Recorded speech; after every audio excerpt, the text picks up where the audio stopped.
Right, thank you. So good afternoon. I would like to call to order the meeting of the Joint Interim Standing Committee on Revenue. Welcome and thank you to everyone who is joining us online. I will now ask our committee fiscal staff, Mr. Reel, to call the roll. Senator Dennis. Here. Senator Tatro. Here. Assemblywoman Anderson. Present. Assemblywoman Considine. Present. Assemblyman Hafen. Here. Assemblywoman Kasama. Here. Vice Chair Cohen. Here. And Chair Neal. Present. So I would like to start with a few opening remarks under agenda item number 2 with a couple of housekeeping items. First of all the meeting material for today's meeting can be accessed on the committee webpage located on Nevada Legislative website. Anyone who would like to receive electronic notification regarding the committee's agenda, minutes, and final report can do so by signing up on the legislative website. Any votes that are taken today, which there won't be, will be done with a roll call vote in the future if there is one. There will be a public comment period at the beginning and at the end of the meeting, and a public comment will be limited to 3 minutes per person. Public comment may be provided in 4 different ways, all of which are listed on the agenda if you have been able to download the agenda. The first way is by calling a phone number, which is 669-900-6833, and then entering a meeting ID of 874-2190-9349, and then pressing pound or the hashtag sign. The second way is by emailing the Interim Revenue Committee, which is revinterim@lcbstate.nv.us. And the third way is the old-fashioned way, which is just go ahead and mail in your written comments. And the fourth is by faxing the legislature, which is the fax number 775-684-6600. And with that, I will go ahead and open up for public comment. BPS, is there anyone on the line for public comment? Thank you, Chair. If you wish to provide public comment, please press raise hand in your Zoom window or *9 on your phone to join the queue.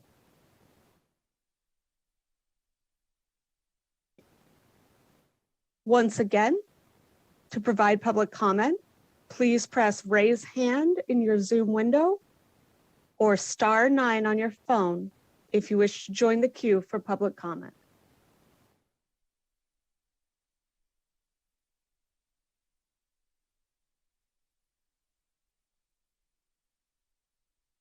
Chair, the line is open and working. However, we have no callers wishing to provide public comment at this time. Okay, thank you for that. And so this is a quick reminder to committee and presenters. Because we're in the Zoom feature, the chat feature can only be used for technical assistance with BPS. It is not to be used for any communication between members, presenters, or individuals unless requesting technical assistance from BPS. If someone uses the chat feature during the meeting, it creates an open meeting law issue. And so we ask that you don't use the chat unless it's for technical assistance. And if there's any questions or something that needs to be said, you'll have to probably ask that question. So with that being said, we will go ahead and move to agenda item number 4, I believe, which is our presentation on Streamlined Sales and Use Tax Agreement, which is SUTA. I want to let the members know today's meeting I think is going to be an interesting conversation. I wanted to focus on educating the members on what SUTA, and then on the second half of the agenda, also educating on what is this, what's liquor tax, and then really getting into a conversation about, and with the division, with lobbyists, and also with fiscal staff, because I wanted to have a well-rounded conversation so that we could, have a little bit more thorough vetting of some of the questions and ideas that we may be thinking through. And so with that being said, I will introduce Craig Johnson, Executive Director of Streamline Sales Tax Governing Board, in which I'm an executive member. Yes, you are, Senator Neal, and we very much appreciate your membership and participation on the executive committee. So do I need to share my screen, or is my screen being shown? You're going to have to share it. Okay, I think I shared it. Let me know if you can see it and if you can see the PowerPoint presentation. Yes, we can. Thank you. Okay, so I'll go ahead and get started then. Again, thank you for the opportunity, Senator Neal, and members of the Interim Committee, for letting me come and talk to you a little bit about Streamlined Sales Tax. My name is Craig Johnson. I'm the Executive Director, and I've been the Executive Director for the last 9+ years. Prior to my leadership of the Streamlined Sales Tax Governing Board, I did work for the Wisconsin Department of Revenue. I was there for almost 24 years before moving to Streamline. So, see if I can advance these slides. See if they go. There we go. Okay, so because of the kind of the limited time that we have today, this is going to be a very high level overview, but I certainly would encourage any of you to reach out with any questions, or if you want additional information, anything I mentioned today, feel free. My contact information is in the presentation, the PowerPoint slides. But what you have on your screen now are the kind of the topics that I'll be covering. With respect to the key features, I'm going to mention a few of them, and I've also been asked to provide a few more details on some of those that are related to sourcing and the sales tax holidays in particular. I'll also talk a little bit about the Wayfair decision and how that has really changed the landscape in the sales tax arena, and how it's one more thing for you as legislators to try to make sure that you keep in mind as you're looking at sales tax changes, because of the broad implication it can have not only on your own in-state businesses, but also on remote sellers as well. So let's talk about what is Streamlined Sales Tax. I mean, keep in mind, we are a voluntary organization. No state has to join, no business has to participate, but we are really focused on making the sales tax system simpler and more uniform throughout the country. And I'm going to talk about why that's important shortly. But our organization was initially developed by the National Conference of State Legislatures and the National Governors Association back in late '99, early 2000. And they recognized that something needed to be done to simplify and modernize the sales tax systems in the country. I'd also point out that all of our member states, including Nevada, and the local government organizations that participate with us, recognize the challenges faced, particularly by multi-state businesses.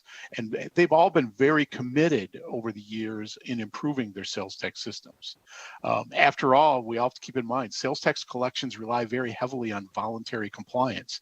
And the easier and clearer that we can make our laws, and the way that you can make your laws as states, the more likely that you're going to be receiving the correct amounts of revenue. So who's involved with Streamline? We are 100% funded by the dues paid by our 24 member states. We are also completely controlled by our member states. I work for you and the other 23 member states that we have.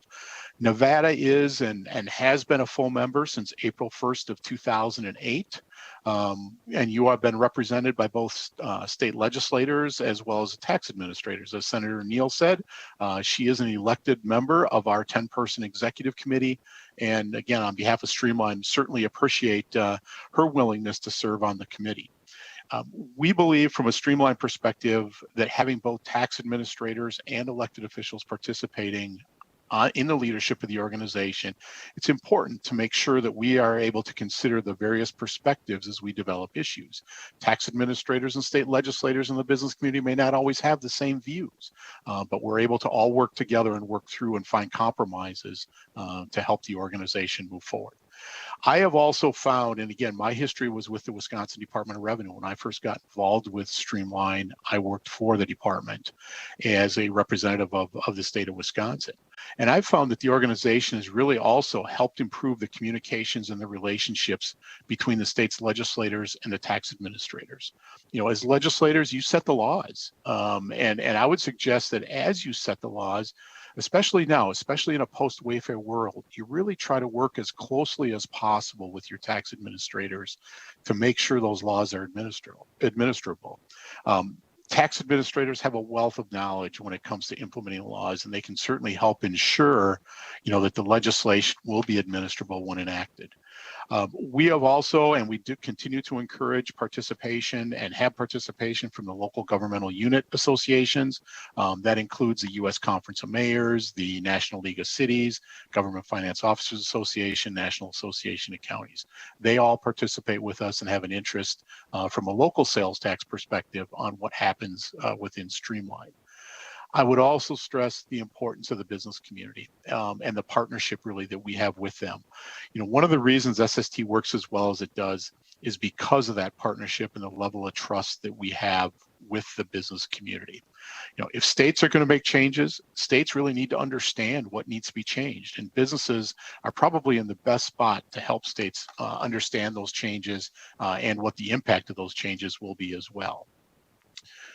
This is a map right now of our current membership. All of the, I want to call it the light blue colored states. Those are all of our full member states. And again, we have 23 full member states. The state of Tennessee, you'll see, is in even a lighter color. They are an associate member state. They have been an associate member state since 2005. And they are a state that they've passed legislation to comply with Streamline, but it has not become effective. So they just participate with us as an associate member state. All of the other states, whether they're members, associate members, non-members, whatever, they all qualify as advisory states. They all have input into the process, and they are all more than welcome to participate with us. So let's talk about Streamline and why we do it and what our goals were as we were moving forward when Streamline first started. Our goal when Streamline started really was to overturn the Quill and the Bellis Hess decisions, the physical presence requirement. States recognize that, you know, the undue burdens on interstate commerce, and we wanted to reduce those burdens, you know, as were discussed and as were mentioned in the Quill decision back in 1992. And it's extremely important to keep in mind, you know, the whole undue burden issue, especially in this post-Wayfair world, and how all sellers around the country can be affected by any change that you make within your state. When Streamline first started, the states were seeing significant losses in tax revenue. E-commerce was growing. States weren't able to effectively and efficiently administer their use tax laws. Yes, they could go out and pursue sellers or purchasers and impose use tax requirements and issue assessments, but the more efficient and easier way to do it would be to have the sellers collect that tax at the time of sale. At the same time, your own brick and mortar stores were suffering from a lack of level playing field. Anytime they had to compete with a remote seller, that remote seller that didn't have physical presence in Nevada was able to sell their product without charging sales tax. Your brick and mortar store had to charge a tax. So two products being sold for the same price, one has to charge tax, one doesn't. If you're a purchaser and you don't realize that you're still supposed to pay that use tax, what are you going to do? You're going to purchase, if it's the same product, at the lowest possible cost. So that was something that the states were facing at the time Streamline started. See, it looks like my screen might be hung up. There we go. So let's talk about what things make the system burdensome. And the business community really helped us identify really what the pain points or what the burdens were in the sales tax system. This slide and the next slide both kind of lay out what some of those pain points are. And as you look at these lists, I would ask you to think about your constituents, many of whom are selling in multiple states. And due to the Wayfair ruling, now they have to comply with each one of those states' laws. And think about the burdens it would place on them if every other state and local jurisdiction did things differently than what was being done in Nevada. I'd also ask you to think about, as you're looking at changes to your sales tax laws, Keep in mind that the less uniform the laws are amongst the states in these areas, the more difficult it's going to be for sellers, really, and purchasers to voluntarily comply and collect and remit, the taxes that you're expecting them to be sending into you. I've highlighted the rule that's on here about who has the right to tax a transaction or who has the right to tax transactions. This is I'm going to call it the item that was identified as being burdensome and resulted in our uniform sourcing rules. And I know I've been asked to talk a little bit further about that, and I'll do that in just a minute.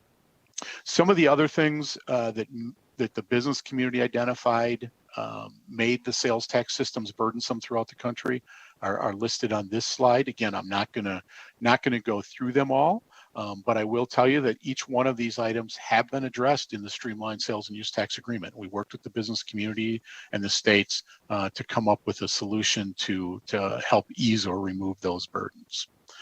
So when we look at the goals of Streamline, the bottom line is we're looking for a simpler system. We wanted to wipe the slate clean, in effect, and start fresh using what we've learned over the last 40 to 50 years. Now, if things can't be made simpler, at least try to make them more uniform, because the uniformity in and of itself really is a form of simplification. We also had to let states decide what's taxable and what's exempt. That's the state sovereignty piece. You as legislators decide what's going to be taxable and what's not going to be taxable in your state. But we had to balance that with the interest of the simplification and uniformity, recognizing that the more uniformity we require, the less state sovereignty, or the more state sovereignty is potentially taken away. So we're trying to be very careful of that, and I think we've reached a very good balance. And you'll see that most of the simplification and uniformity provisions that we've adopted relate to the administration side, definition side, things like that. But in no place in the Streamlined Sales and Use Tax Agreement do we ever tell a state you have to tax this or you can't tax that. That is entirely up to each of the states. And then obviously we also wanted to use technology to help retailers and to remove the burdens that they were facing. The discussions about our goals and trying to reach resolutions went on for some time. Eventually it resulted in the development of the Streamlined Sales and Use Tax Agreement. This agreement continues to evolve. It is not static. We need to keep up with changes. We need to be addressing new issues as they come up. You'll see, with respect to the agreement itself, and we'll move into talking a little bit about that. This is what the agreement looks like. This is the cover of it. And I mentioned to you that it has evolved over time and that there's been a number of changes. And as you can see on the screen, the agreement itself has been amended every single year since it was initially adopted in 2002. And again, that's because we learn things, the business community brings new issues to us, states bring new issues to us, and we need to continue to be reactive to that, and in some cases being proactive to it as well. Not every amendment that we make in the agreement requires a state to change its laws. For example, sometimes we make amendments that will produce a toggle or develop a new toggle that'll allow states some additional flexibility. States have been doing things in a certain manner. If we adopt a toggle, it's only those states that want to take advantage of the new toggle that would need to adopt that or make some type of a legislative change. This is really the table of contents of the Streamlined Sales and Use Tax Agreement. You'll see there's all kinds of issues that have been addressed. And again, the majority of these issues were brought to us by the business community and said, hey, look, we need to do something in these areas. The agreement itself is, it's about 280 pages long now. And it, again, continues to evolve, continues to grow as we learn new things as well. Now let's talk about some of the features again. And again, this is a list of just a few of the main features. State level administration. So you have a central administration agency, which is, for Nevada, it's your Department of Taxation. They are the ones that administer the state and local taxes. They are the ones that the return gets filed with. They take care of distributing those monies out to the various local jurisdictions. They handle the audits. Every local jurisdiction doesn't have to go in and do an audit, and a taxpayer doesn't have to face audits from multiple jurisdictions. Common state and local tax bases. This is an extremely important piece of Streamline. And basically what it says is, if you have something that's going to be taxed at the state level, it's going to also be taxed at the local level if there's a local tax. If it's exempt at the state level, it's going to be exempt at the local level. Again, keep in mind there's over 12,000 taxing jurisdictions throughout the country. And imagine if you were a remote seller shipping your products all over the country, and every one of those jurisdictions included or excluded something different from their tax base. Now, amongst the states, do you have different tax bases? Absolutely. Some states tax candy, other states don't tax candy, and that's perfectly fine, because whatever a state uses as their definition of candy, it's the exact same definition as every other member, and it's a matter of turning a tax flag on or off for a state. So that's some of the importance of the uniform definitions. The uniform destination-based sourcing rules, and again, I highlighted that because we'll talk about that in more detail, but that's really who has the right to impose their tax on a particular transaction. Central registration system, we've set up a registration system where a seller can come in and they can register for one or all of our states by filling out one simple online application. And we do it to them, or we allow them to do this at no cost. I mentioned uniform definitions. Again, the definitions that we've developed and adopted in Streamline, they are the exact same definitions that are used in every one of our member states. And the last one that's on this list is the uniform rules for sales tax holidays, which I will talk about. That is one of the issues that has created a compliance issue for Nevada with the requirements of the Streamlined Sales and Use Tax Agreement itself. This is just another list of a few more of the features. And again, I'm not going through all of these, but you have them in the slides. If you do want any additional information about them, I would certainly say feel free to reach out to me. I would think you could also reach out to members of the Nevada Department of Taxation, as they are very familiar with these as well. So with that, I'd like to just move on to the sourcing rules. The sourcing rules really kind of lay out in a hierarchy type format how or what state is entitled to receive the tax on a particular transaction. And again, all of our states follow these same sourcing rules when it comes to any transactions between the states. There are options where a state can have and use what we call an origin-based sourcing regime on intrastate transactions only. So if they stayed within the border, the entire transaction was within the border of Nevada, you could use origin-based sourcing instead of destination-based sourcing. And again, destination-based sourcing basically means you source a transaction to the location where the property is received, where possession takes place by the customer. So that's kind of the underlying premise of our sourcing rules. And again, they are set up in a hierarchy type format. So you start at the top and work your way down, and you ask yourself, was this transaction received over the counter? In other words, did you walk into the store and buy it and they handed it to you? The answer is yes. That's the location you source it to. If it wasn't handed to them over the counter, but they paid for it and everything else, and then you delivered it to them, then you're going to look at the delivery location. Now, what happens if you don't know the delivery location or the seller doesn't know the delivery location? We've addressed that in bullets 3 and 4. The first step you look at is, do you have an address as a seller in your books and records for that customer? If you do, you'll source it to that location, and that will be the state and local jurisdiction that will get the tax. If you don't have anything in your books and records, but you got something during the consummation of the sale, so they bought something from you online and they entered in an address at that point in time, you can use that sale or that address to source the sale. If you don't ever know where that product is going, they'll call it the last option or the fail-safe for a seller would be then to source the product to the location from which it was shipped. We have very few transactions, and when you think about tangible personal property that's being delivered, you have to know where that's going. A seller needs to know where that's going. So very few transactions get sourced to what we would call origin or the location from where they were shipped. And when you look at these rules, you think about where else wouldn't they know the address? You know, we've certainly evolved into more of a digital economy. And just as an example, think about how you purchased music many years ago. You purchased a CD, or for those of you that are a little older like me, you purchased a 8-track tape, or you purchased a cassette tape. But you purchased something in a tangible form and it was shipped to you, or you walked into the store and you purchased it. Now, in many cases, you're not buying a tangible item, but instead you do a digital download. You know, sellers don't care, and in many cases, they don't need to know where you live or where you are.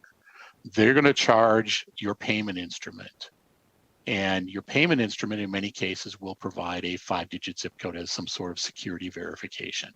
That's where they know how to source, or that's how they know what state that transaction should be sourced to. So these rules are all about helping the sellers know where and whose tax they should be collecting. So it's just, again, it's a very high level, quick overview of what the sourcing rules are. But again, I was asked just to provide a little background in that area. So next issue I want to talk about a little bit is the sales tax holiday rules. And the Streamlined Sales and Use Tax Agreement contains some very specific rules when you're talking about sales tax holidays, and they're extremely important from a uniformity perspective. You know, keep in mind how sellers are affected by sales tax holidays and what they have to do to set up their system to adequately program for these types of issues. So you have a product that was normally taxable, and you're going to exempt it for, let's say, a 3-day period or a 4-day period.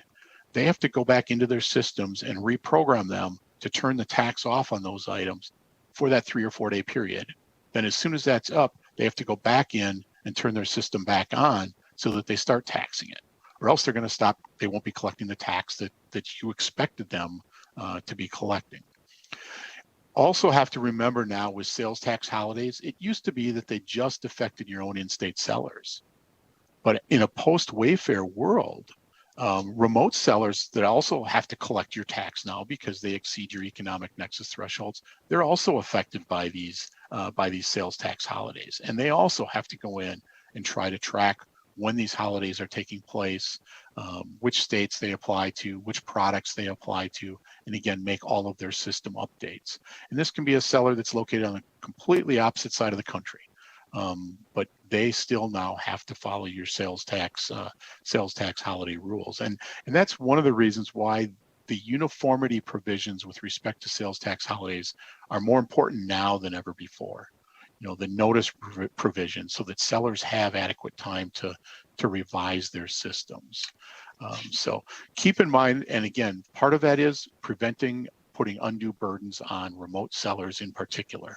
And that's one of the main reasons why we have those uniformity provisions with respect to sales tax holidays. These are some of the other rules that we have in place for sales tax holidays from a uniformity perspective. You know, many of these issues are things that myself included wouldn't even be thinking about if we weren't the ones that would have to implement the sales tax holiday itself. But think about just something as simple as time zones. So if Nevada enacts a sales tax holiday that runs from this date to this date, whose time zone? If I'm a seller that's on the East Coast, do I follow Nevada's time zone, or do I follow my own time zone that says, oh, at midnight my time it expires, or do I follow midnight Nevada time? You know, those sorts of things are extremely important to sellers. Again, making sure that they can comply with your laws. So let's talk a little bit about the Nevada sales tax holiday compliance issue.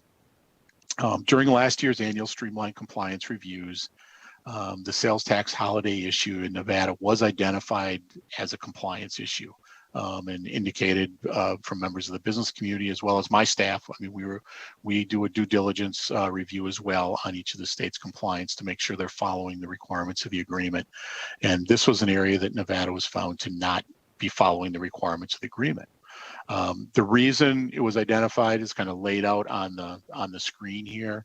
And again, if you think back to those previous couple screens I had about some of the sales tax holiday requirements, these are the areas that Nevada's sales tax holiday violates the requirements of the agreement.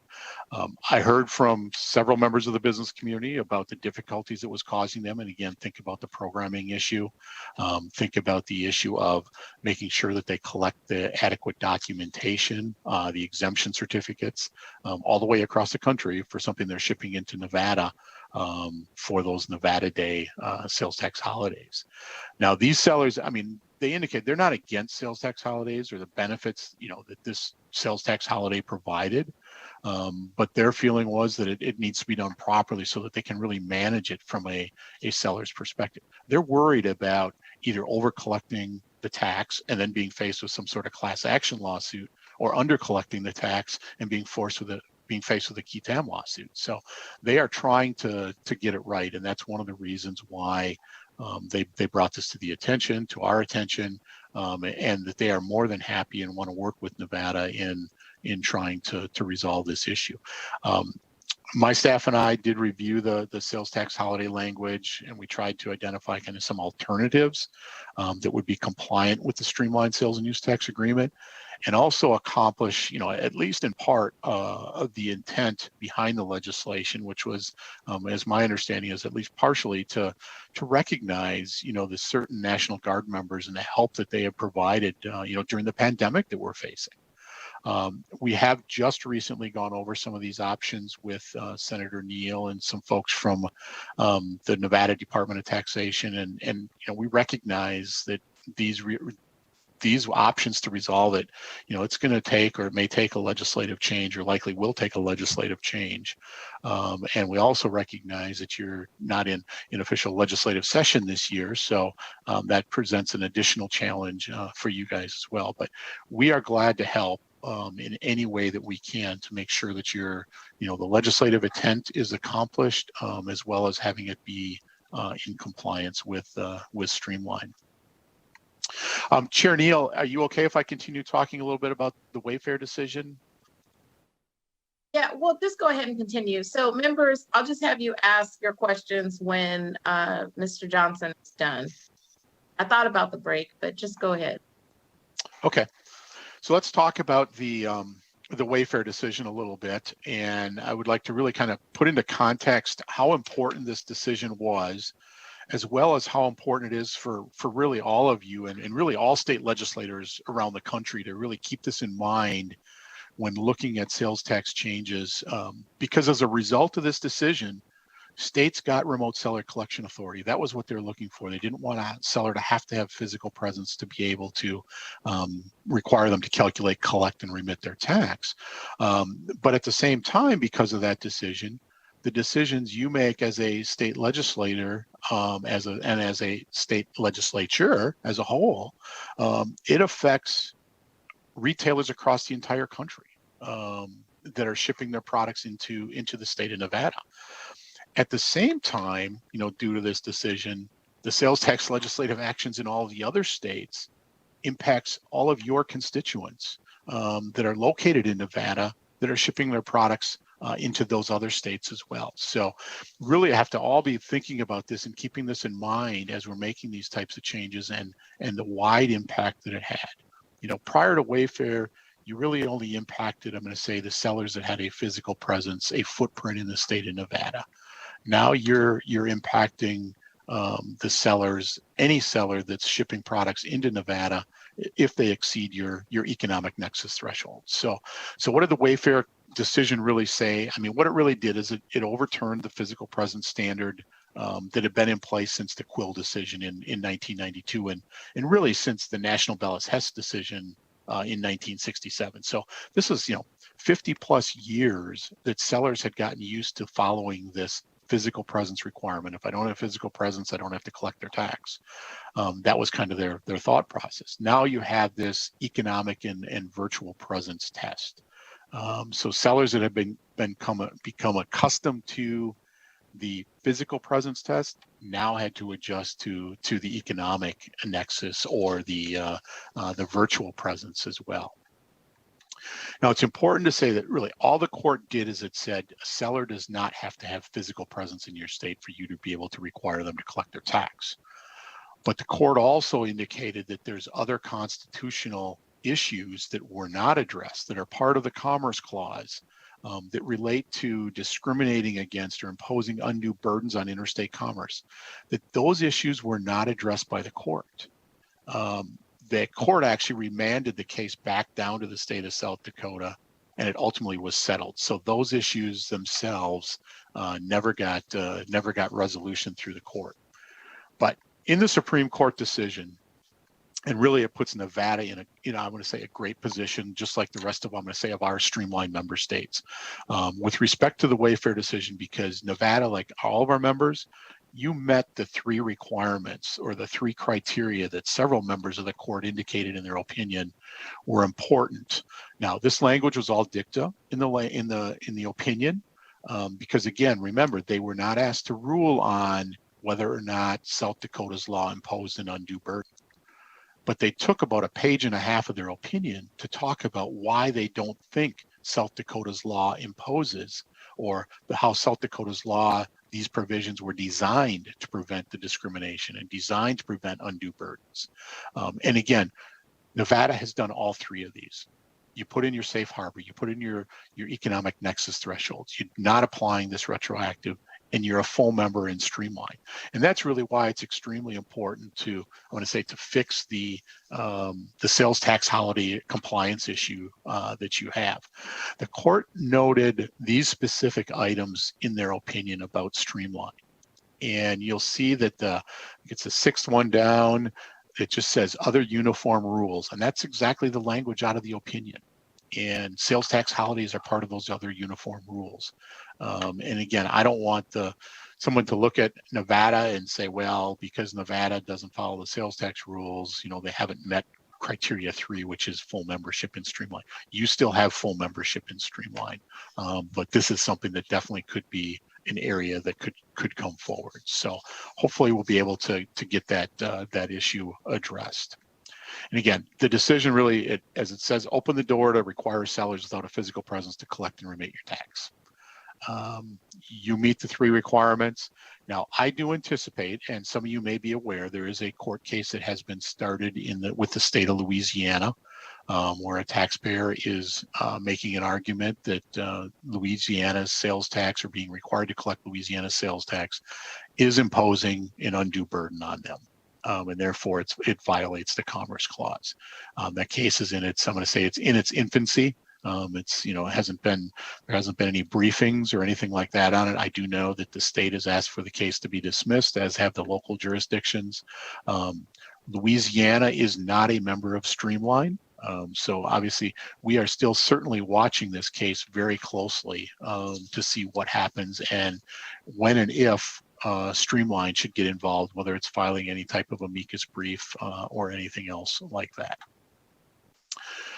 So as a result of the Wayfair decision, every state moved forward with what we call economic nexus. And I just kind of want to level set this a little bit and touch briefly on what economic nexus is, just to make sure everybody understands it, especially since this again is really what significantly impacts remote sellers and requires them to collect the tax in many of the states post Wayfair than what they had been previously collecting tax in. So what is economic nexus? And again, think back to the Wayfair decision. We had traditional nexus, which was your physical presence.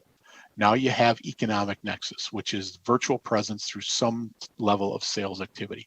Most states, I believe Nevada included, adopted a 200 transaction or $100,000 in sales type threshold. So if you exceed either one of those, you do need to collect and remit the Nevada sales tax, regardless of any physical presence in the state of Nevada. I will tell you one thing that we have learned, and we'll be talking about, I know at the Streamline meetings, is that 200 transaction threshold that many states have adopted. States are starting to remove that from their requirements. The reason for that is we've come across a number of sellers, and sellers have brought it to our attention, where they might sell $15 or $20 t-shirts. And for them to sell 200 t-shirts into the state of Nevada, there's a total gross revenue of $4,000 on those 200 t-shirts. And yet they're going to be required to collect and remit that tax. And the question is, for the amount of tax they're calculating, collecting, and remitting, does that create some type of undue burden on them if nothing else, just in what it would cost them to be able to comply with that. So that is something states are starting to look at. And again, some states have already removed their transaction threshold and just kept the dollar threshold in place. Since the Wayfair decision, every state with a sales tax has now enacted an economic nexus law.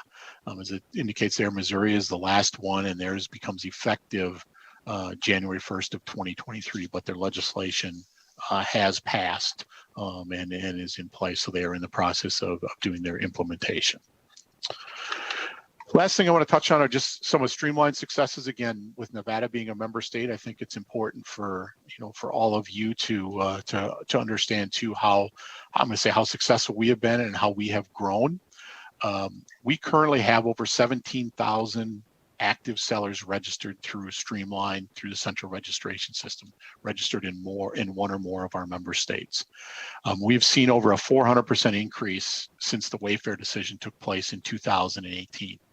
And we've had over $6 billion collected by our member states from these remote sellers. Now, to put that growth in context a little bit, for the state of Nevada, for 2021, and the Department of Taxation provides me some statistics, based on sellers that are registered through Streamline and what their collections are. Through the first 3 quarters of 2021, Nevada's already collected about $65 million. I anticipate that number will be somewhere between probably $90 and $100 million for the year. Now, to look at the amount of growth that we've seen recently, in 2020, Nevada's total collections from the Streamline registered sellers was about 61 million. So from 2020 to 2021, you're looking at going from about 61 million up to close to potentially 100 million. In 2019, the collections were, and I'm going to say only 32 million, but they were $32 million. 2018, they were only $15 million. And from 2014 to 2017, they ranged somewhere in the 12 to $18 million range. So you can see that this has grown significantly since the Wayfair decision, which is exactly what we anticipated and we expect to happen. I can tell you that our certified service provider program, and I'm not going into any details on it, but we have certified service providers, and they will have remitted over $1 billion to our member states in 1 year. So they are growing significantly as well, which again is exactly what we want. They are out there helping remote sellers make sure that they collect and remit all of the taxes that are legally due and owing in your state. So with that, Chair Neal, if you have any questions, I'd be glad to take those from you as well. But I again appreciate your attention. Thank you for that. Members, any questions to Mr. Johnson?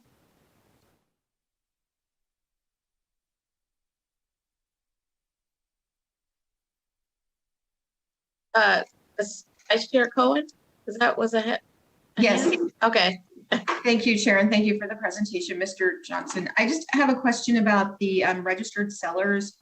Are there any statistics on, and I'm sorry if I missed this, if you covered this, but who they are? Do they tend to be of a certain size? Do they tend to sell certain types of products? Like I realize there's a lot of them, but are there any kind of generalities you can give us on them? And then they're finding out about how they're finding out about becoming a certified registered seller. Sure. So, we have all kinds of sellers, and you're right. They don't all. I can't say they fall into a similar type bucket. A lot of these sellers, though, I will tell you, they are remote sellers. They are sellers that are shipping their product across the country that prior to Wayfair did not have a legal requirement to collect and remit tax in many of the states. So they are coming forward and they are saying, look, we need to collect. They register through Streamline, and again, it makes it very easy for them to register. And they can add states as they need to. So they maybe they're shipping or they exceed the economic nexus thresholds in a few states today or this year, and next year as they continue to grow, they exceed the economic nexus in other states. They can simply go into our registration system, click a box, and add that state and start collecting for that state as well. But we do have, we do have some, I'm going to say some extremely large businesses that are registered through Streamline that are collecting. They could be in the marketplace facilitator type arena. Nevada does have, they get a list, they can pull what we call an extract of all the sellers that are registered through Streamline in the state of Nevada. And I believe that that's what they are using as well to when they're generating the statistics that they provide to me as far as what the total collections are. So hopefully that helps. Thank you. Any additional questions? Oh, Assemblywoman Kasama? Thank you, Chair. Do you, just for my understanding clarification, do you actually help with the collections or you just monitor them? Yeah, no, so we do not get involved, I'm going to say, with the collection at all. Now, what we do is we have contracts, and I'm going to say we collectively, because you're part of that contract, with what we call certified service providers. These are companies that have a tax engine that they integrate with the seller's online order or order entry system. And so when an order gets placed, the customer puts in their name and their address and the products that they're going to buy. The certified service provider system, because of this integration, it actually goes out and looks at it and says, okay, this customer is buying something. They are located in state X. Then they look at state X's sales tax rules or taxability rules and says, okay, they're buying a desk that's going to be shipped to Las Vegas, Nevada. They're going to look at it and say, is a desk taxable in Nevada? Yes or no? So they'll say yes. They'll determine it's taxable. Now we're shipping it to Las Vegas. What is the state and local tax rate? And they will provide that information. They will kick that back to the seller so the seller knows how much tax to collect. Then the certified service provider takes that information and they compile it. And on a monthly basis, the certified service provider prepares the sales tax return, files the return with each one of the states they're registered in, and makes the remittance. To make that remittance, what they do is they contact their seller that has a contract with them directly and said, okay, for this month, we collected X amount of sales tax for this state, and this state. They make one transfer to the certified service provider. The certified service provider has to take that distribution to get it out to all of the member states. So Streamline doesn't directly do it, but we do it through the contracts that we have with our certified service providers. Thank you. Any additional questions? So, Mr. Johnson, I had two questions before we move on. Number one, you said that states were removing that transaction threshold. And I guess my first thought was, does that weaken the economic nexus language? Because, that had to be carefully crafted. That's the first question. Then I had a second. Yeah, well, it comes down to whether or not your state wants to look at a seller that has a minimal, I'm going to say very low dollar sales, but maybe high volume. Is it worth the time and effort on your end to process the returns and everything that goes with it?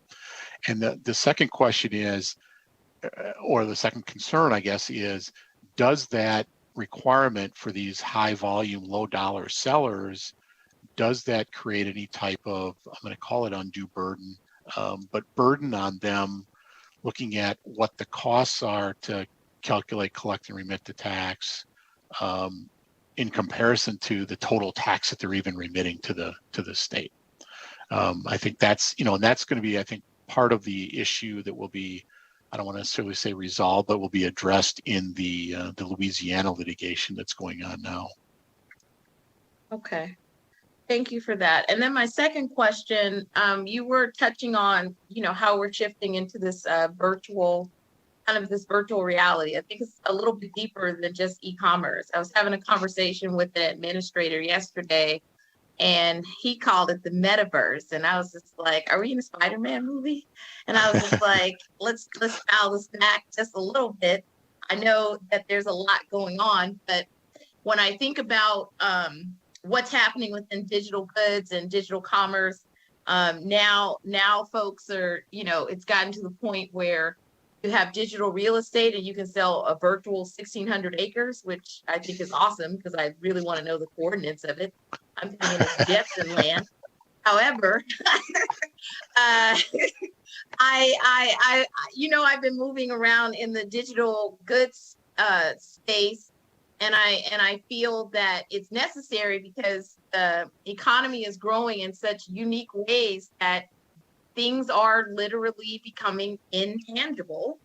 And I wanted to know, I guess, just brief thoughts on, states' hesitancy. It's passed, I believe, in 27 states, but there's still some lukewarm thoughts around it.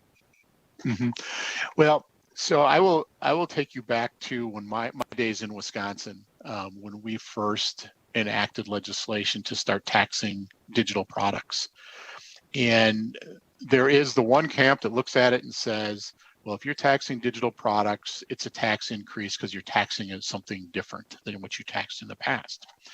And my response and my argument to that is, and I think that's part of the hesitancy of states doing it, but my response is, no, what we're doing is we're maintaining our tax base. Our tax base is eroding, or the state's tax bases are eroding. When you think about, and again, I use the example of, you used to buy the music on the CD and on this 8-track tape and on the cassette tape, it was on a tangible medium.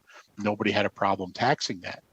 Now you're getting the exact same thing, which is music, right? But you're getting it in a different format. You're getting it in a digital format.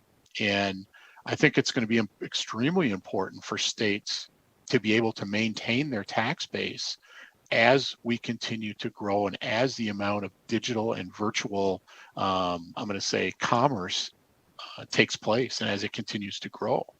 One of the common things, and you mentioned the 1,600 virtual acres that the person could buy. You think about what they call now non-fungible tokens. It's basically a code that represents something digitally, right? And you're buying and selling these things, and they aren't cheap. I mean, I think there's some cheap ones out there, but for anything that potentially has value, and I'm still trying to wrap my head around that. As far as what people are doing with that, but they're buying something digitally, they're paying a price, and they feel like they're getting something in return. And I don't know where that's going to stop. I mean, there's going to be certain things that you're always going to have to buy in a tangible format, right? Clothing, desk, furniture, computer, things like that. But anything that you can do that is providing you some type of, I'm going to say, some type of service, anything like that could potentially move completely away from any tangible form into some type of a digital form. And that's what I think we really need to be thinking about as states.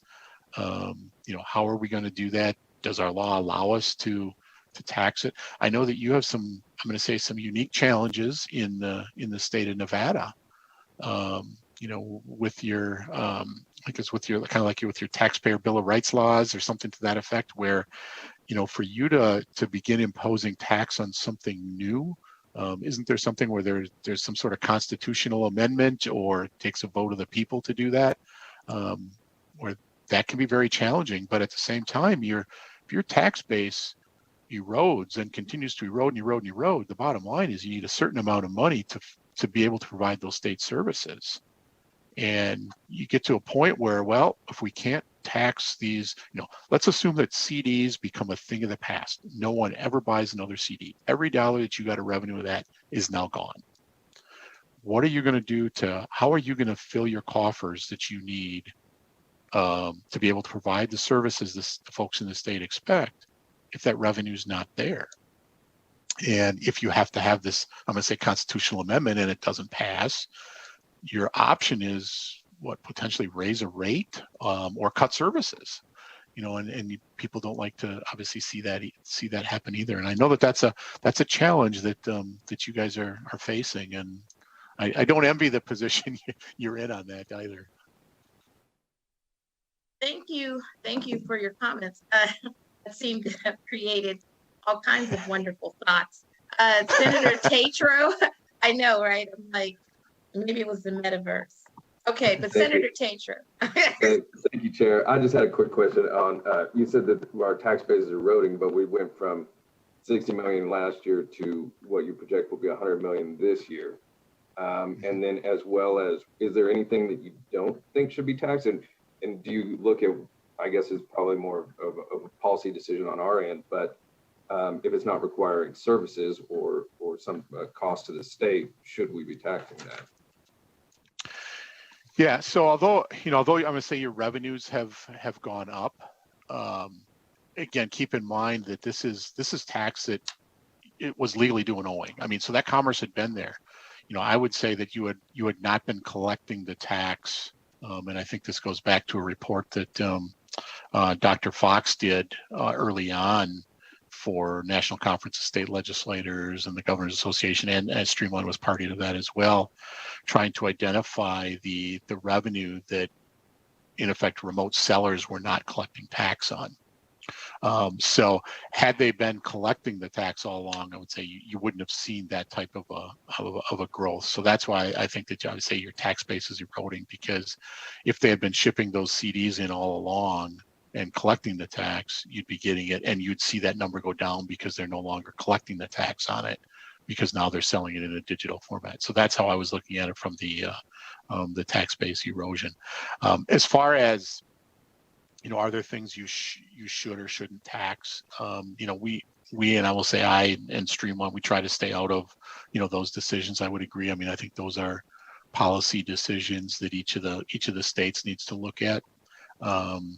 I think you want to look at areas to, I'm going to say, kind of try to avoid any sort of tax pyramiding if that can happen. But other than that, that would be the comments that I would have in that area, because again, it's an area we try to stay out of as well, because we do think that is a decision for the state legislators to be making. Thank you, Chair. Okay, thank you. Assemblywoman Anderson. Thank you, Chair, and thank you for the presentation. Your question actually created a few more questions in my mind, and so, wow, there's a lot, but I'll just try to stick to two, and they are kind of very simplistic almost. When it comes to the crypto universe, for lack of a better term, is there anybody that is currently involved in the crypto universe that is part of the governing body or that is participating in the discussions with your group? And when you're saying part of it, are you saying, are they, do they accept, for example, cryptocurrency as a payment, things like that? Is that what you're? No, well, that is one. Thanks for adding that question to it, because that's a great question too. But no, I don't know if they more are. along the lines of, is there anybody that's from those organizations that are part of the governing board or part of the discussion groups as to how exactly to create conforming language or consistent language? Because I guess that's going into my second question. That's the problem that I have, is that it seems like there's so many different languages out there that sometimes it doesn't have the same definition. So I'm just wondering if people that are involved in the crypto universe for payment or for other goods, if they're also part of the discussions when kind of how to handle this across the state is being discussed. Yeah, so I mean, we haven't had anybody specifically, I'm going to say, from that arena. Now, certainly there are members when we think about, people that are participating in Streamline. You've got your Amazons and your Apples and your Microsofts and some of those that have been participating or have participated over the years. In the area of cryptocurrency in particular and non-fungible tokens and things like that, we actually are trying to get a couple of experts to come into our governing board meeting in May.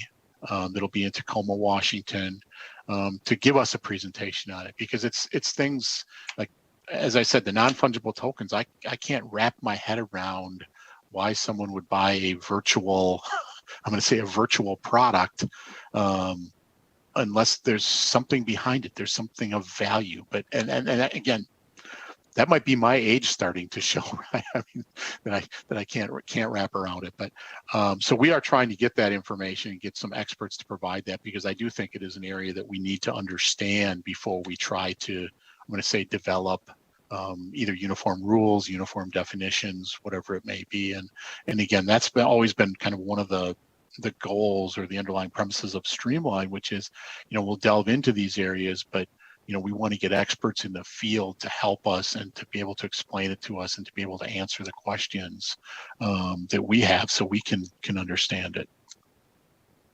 Thank you, Chair. Thank you for that. All right. So I want to thank you, Mr. Johnson, for your presentation.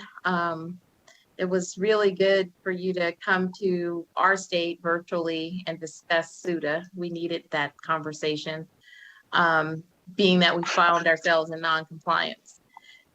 I will be coming to your state physically as well. The first week of March, I will be in the Las Vegas area to participate in COST conference that they are having there. So we will be there as well. So I again appreciate the opportunity. All righty. Thank you.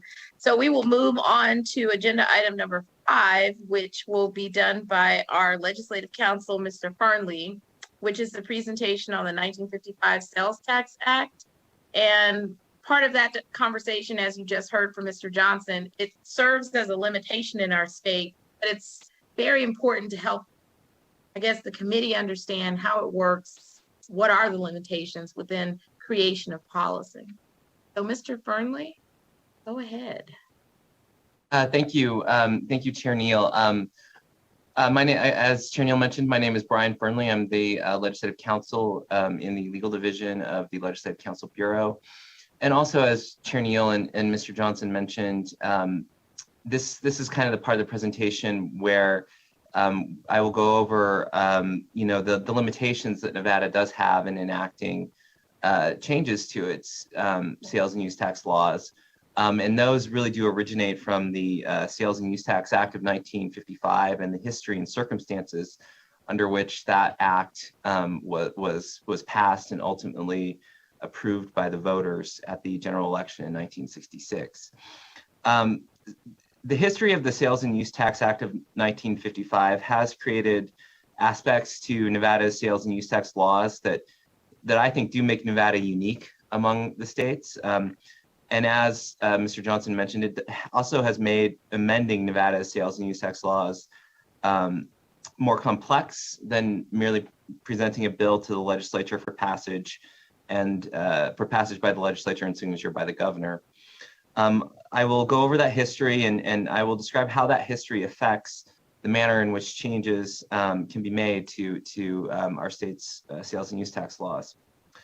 So the first sales and use tax enacted in Nevada was the Sales and Use Tax Act of 1955.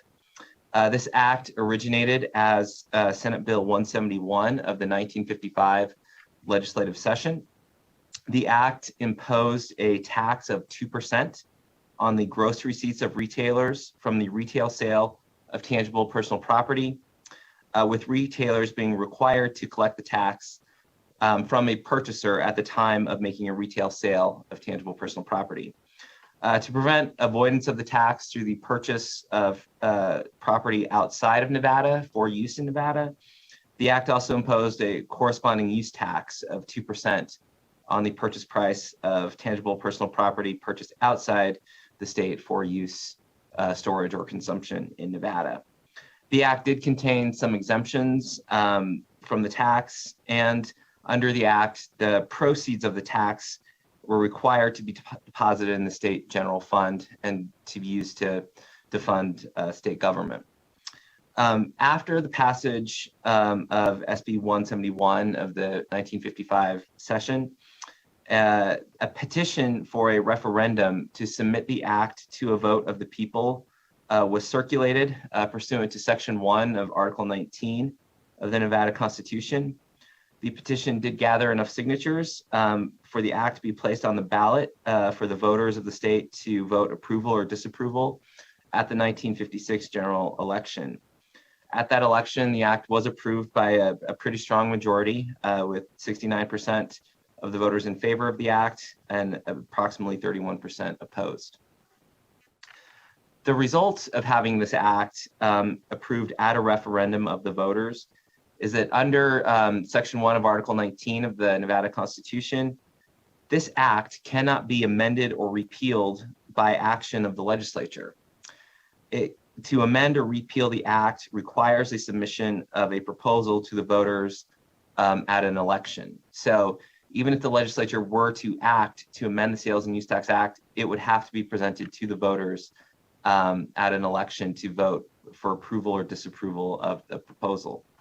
The legislature can certainly propose changes to the voters, but it still needs to be submitted to the voters for approval. So this really raises the issue of what is an amendment to the Sales and Use Tax Act that requires the approval of the voters at an election before becoming effective. Well, if you look back at the results of the passage of the act in 1955, what you see is that there was a tax of 2% imposed on a base consisting of retail sales of tangible personal property, with certain exemptions and with the proceeds being deposited in the state general fund.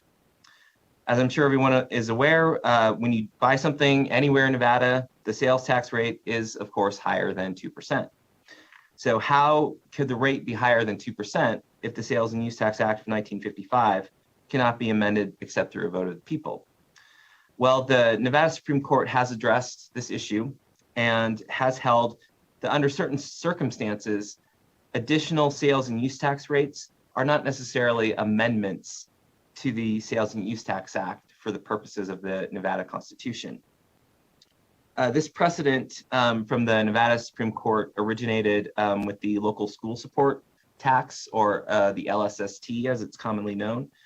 In 1967, the LSST was enacted to impose a 1% sales and use tax. It was 1% at that time, to be distributed to support public schools in the state.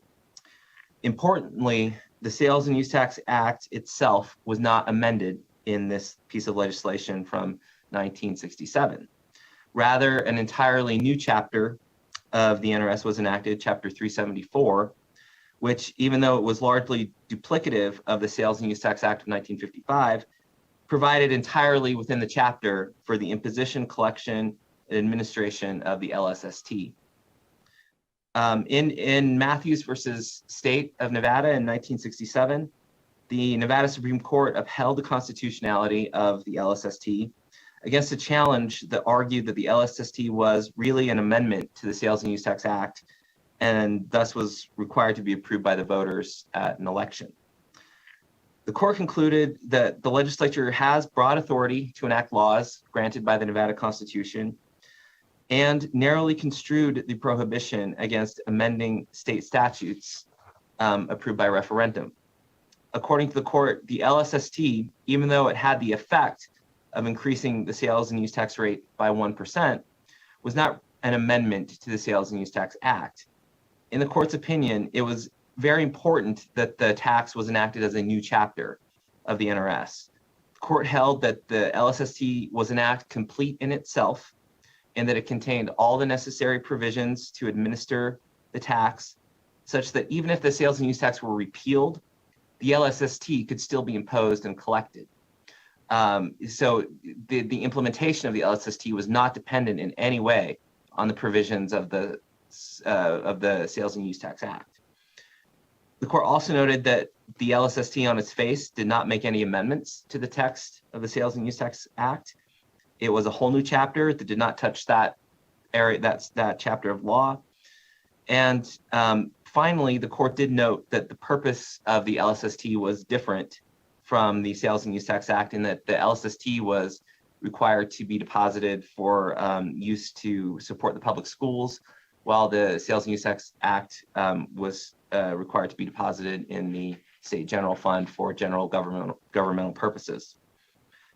So the Matthews case is very important because it established the precedent that the legislature is not amending the Sales and Use Tax Act such that a vote of the people is required if the legislature enacts a new law that does not make amendments to the text of the Sales and Use Tax Act, but rather creates a new act, a new law that is complete in itself and does not require referring back to the Sales and Use Tax Act to be administered.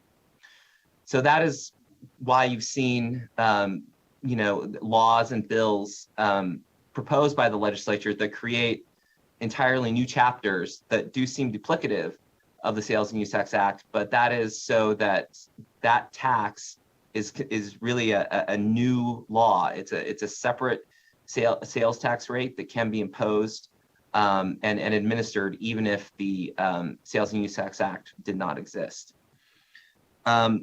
So, and kind of a final historical note for the 1955 Sales and Use Tax Act takes us to 1979. In AB 616 of the 1979 session, the legislature proposed a ballot question under the Nevada Constitution to amend the 1955 Sales and Use Tax Act to exempt from the sales and use taxes food for human consumption other than food intended for immediate consumption. And importantly, to provide that the legislature, without submitting the proposal to a vote of the people, could amend administrative aspects of the Sales and Use Tax Act. This proposal was submitted to the voters at a special election held on June 5th, 1979. And this proposal was also approved by the voters. Thus, under this action, the legislature has the authority to make changes to the Sales and Use Tax Act without submitting the proposal to the voters if the change amends the administrative provisions of the act, or it can be characterized as a change in the administration of the tax. So with that history, I do kind of want to summarize where the legislature stands now with its ability to enact bills relating to sales and use taxes, and what does or does not need to be submitted to a vote of the people. As I mentioned, with the precedent established by the enactment of the LSST and the upholding of its constitutionality in the Matthews case, the legislature, with 2/3 vote now under the amendment that requires a 2/3 vote for increases in public revenue. With that vote, the legislature does have the authority to enact additional sales and use tax rates, so long as the law enacting that rate does not on its face amend the sales and use tax, is complete in itself, and does not require any reference to the Sales and Use Tax Act for its implementation. And again, that would be for additional sales and use tax rates imposed by the legislature. There also may be different requirements for sales and use tax rates that are authorized to be imposed by local governments. But for the legislature to impose an additional sales tax rate, it can be done without a vote of the people, so long as it's an act that is complete in itself and separate from the Sales and Use Tax Act. And the example of that is the LSST, Chapter 374 of NRS, which is a new chapter that contains all of the provisions necessary to implement that tax. After the 1979 special election, the legislature also has the authority to amend the administrative provisions of the Sales and Use Tax Act, or enact new provisions of the act that can be characterized as administrative. So common types of bills in this area are those bills where a term that is found in the Sales and Use Tax Act is interpreted for the purposes of administering the act. So for example, if an exemption uses certain terms and that term needs to be defined or interpreted in order to be implemented, that is an administrative change, and the legislature can define the term, interpret the term as an administrative provision of the Sales and Use Tax Act. Similarly, provisions governing the collection of the tax are considered administrative provisions and can be done without submitting a proposal to the voters. And those types of provisions would be, how the Department of Taxation collects the tax. Those types of provisions can be amended by the legislature without submitting the proposal to the vote of the people. Finally, there are many times when the legislature does propose amendments to the sales and use taxes that do require submission to the voters in order for the full policy desired to be achieved. The most frequent occurrence that I have experienced is when the legislature enacts new product exemptions, exempts products from the Sales and Use Tax Act with a new exemption. In order to provide the exemption from all sales and use tax rates, including the 2% general fund portion, the legislature needs to propose a ballot question to provide the exemption from that 2% portion. And in the bills, we usually would put in a provision that submits that question to the voters and then makes amendments to the LSST and the other sales and use tax rates contingent upon that question being approved by the voters. As Mr. Johnson mentioned, SUTA does require that the tax base for state and local tax rates be the same. So when we are enacting exemptions, it is important to know that you need to enact the exemption for all sales and use tax rates. And that's what triggers the requirement to submit to the voters is you need to exempt it from the 2% rate as with all other rates. So that triggers an amendment to the Sales and Use Tax Act and requires submission to the voters to be approved.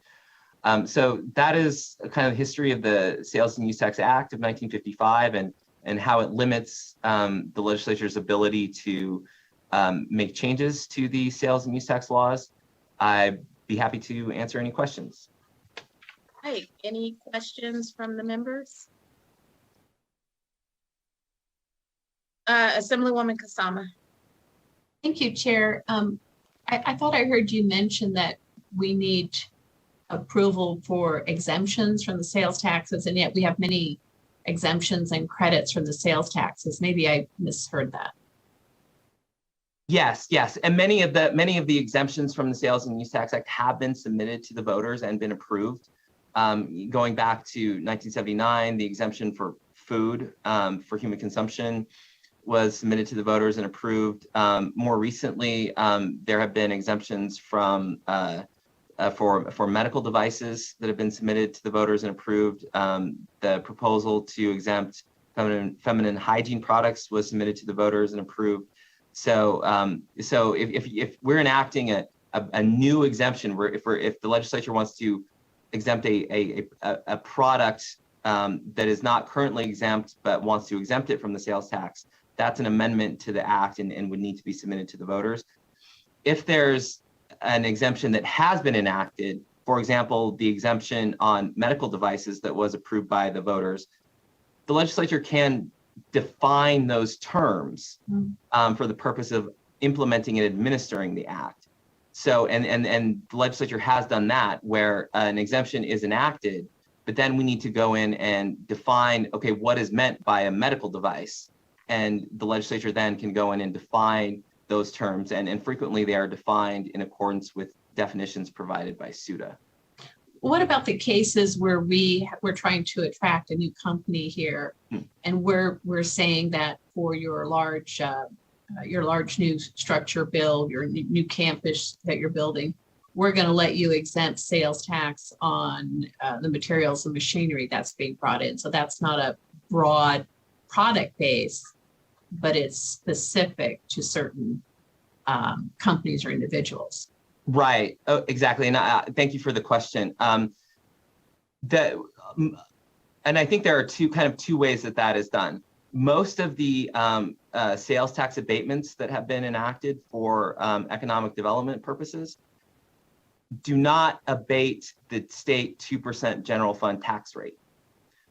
So generally the businesses that receive an abatement, they will get, they'll be awarded an abatement of certain sales and use tax rates, but the law provides that the 2% Sales and Use Tax Act rate cannot be abated.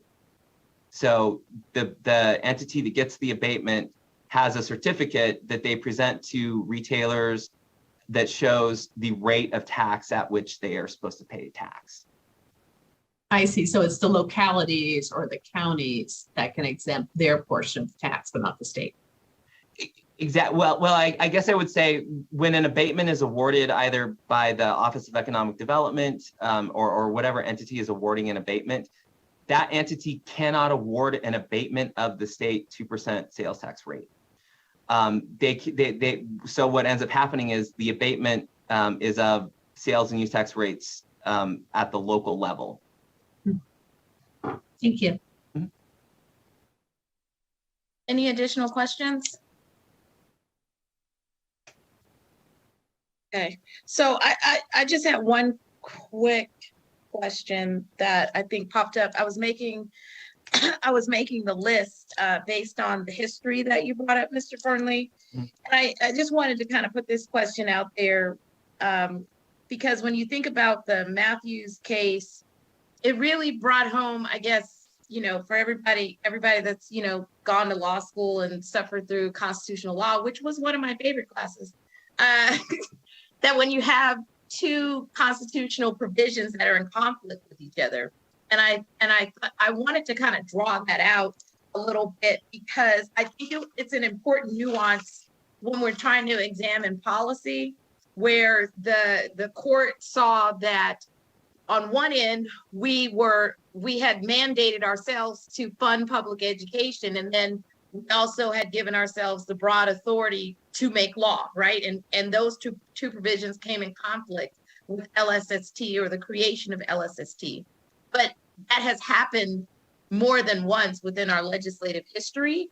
And it was also, I think, something that we were kind of trying to hedge our bets around with the digital goods bill that I had. And we looked deeply at the 1955 Sales Tax Act to try to determine, number one, is it proper, is it correct? Are we doing everything that we can do in order to make sure that this legislation won't come under scrutiny? And so I wanted you to just, in a very small way, because it is prior legislation that had a hearing, how the 1955 Sales Tax Act was not triggered from the digital goods bill. Certainly, yeah, I can address that question. So, and I think it goes back to that the digital goods bill from the 2019 session and the 2021 session was based on the model of the LSST and the upholding of the LSST by the Matthews case, in that it was drafted as an entirely new law that had all of the administrative provisions and the collection provisions in that chapter imposing the act, and was not amending the Sales and Use Tax Act. So that's why those bills had all the new language that seemed duplicative of the Sales and Use Tax Act. It was so that that statute could be complete in itself, as the LSST was, and could stand without relying on the Sales and Use Tax Act.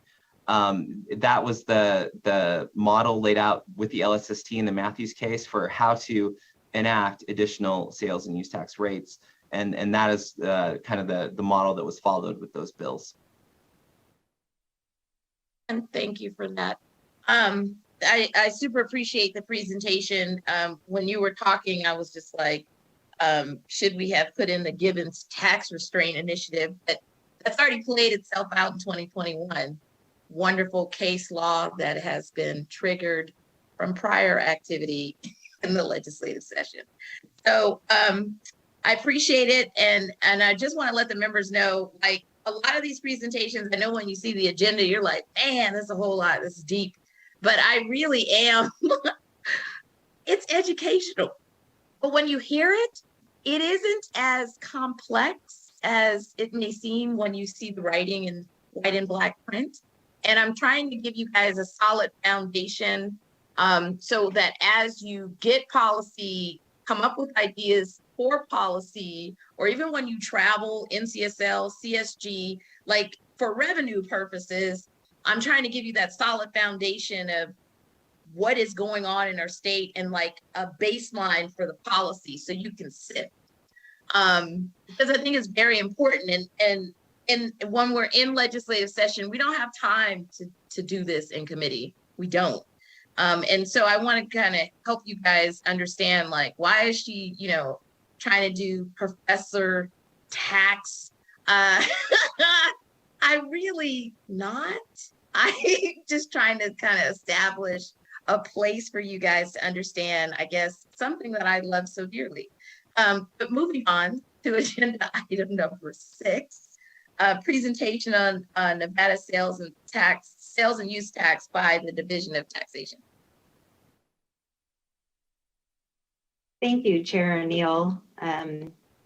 So good afternoon, Chair Neal, Vice Chair Cohen, and the committee. We thank you for having the Department of Taxation here today to present on sales and use tax and also on liquor tax. My name is Shelley Hughes, the Executive Director for the Department of Taxation. I brought with me today my team of subject matter experts to help me present on these topics. Jennifer Roebuck is the department's Deputy Executive Director of Compliance, and she will help me present on the sales and use tax. And Melissa Flatley is the department's Chief Executive Deputy, and Jolynn Smith is the department's excise tax manager, and they will present on liquor tax, which is the next agenda item. So if Deputy Roebuck, if you can please share your screen.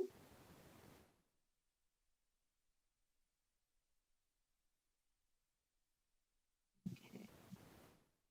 So you can move on to the next slide.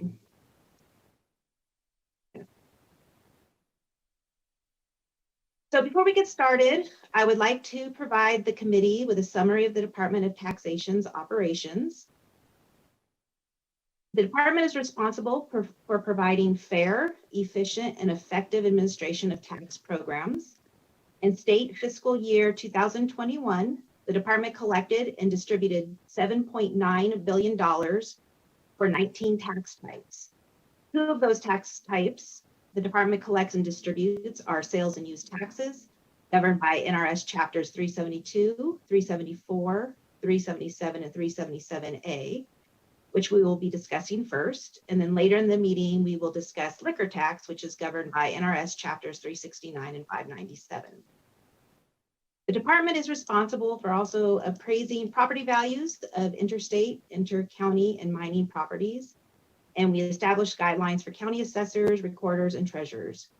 We review local government budgets, audits, and we prepare the audit valorum tax rates. We advise local governments on the Budget Act, compliance, and financial management matters. And we have a demographer that certifies the annual population estimates for the state, counties, and incorporated cities. The department currently has a total of 404 positions.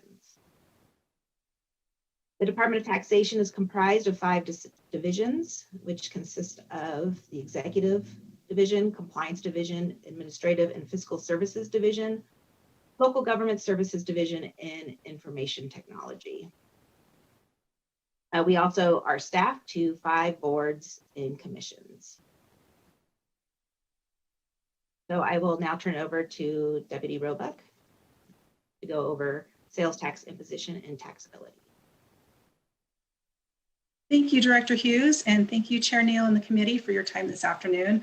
Also really appreciated the presentations by Mr. Johnson and Mr. Fernley. Always good to learn more things about what we do every day. For the record, I'm Jennifer Roebuck, Deputy Director of Compliance for the Department of Taxation. Most of the following slides include statutes and regulations the department refers to regularly. It is not a comprehensive list. It is meant to introduce some concepts that direct some of our functions. As Director Hughes mentioned, one of the 19 tax types that the department oversees is sales tax. Chapter 372 of the NRS governs sales and use tax. This slide includes several statutes that the department staff use when explaining sales tax. 372-105 imposes the sales tax on gross receipts from the retail sales of tangible personal property. 372-110 requires the retailer to collect the tax from its customer. 372-025 defines gross receipts to mean the sales price. And 372-085 defines tangible personal property, which we often refer to as TPP. So in other words, sales tax is applied to the sales price of tangible personal property.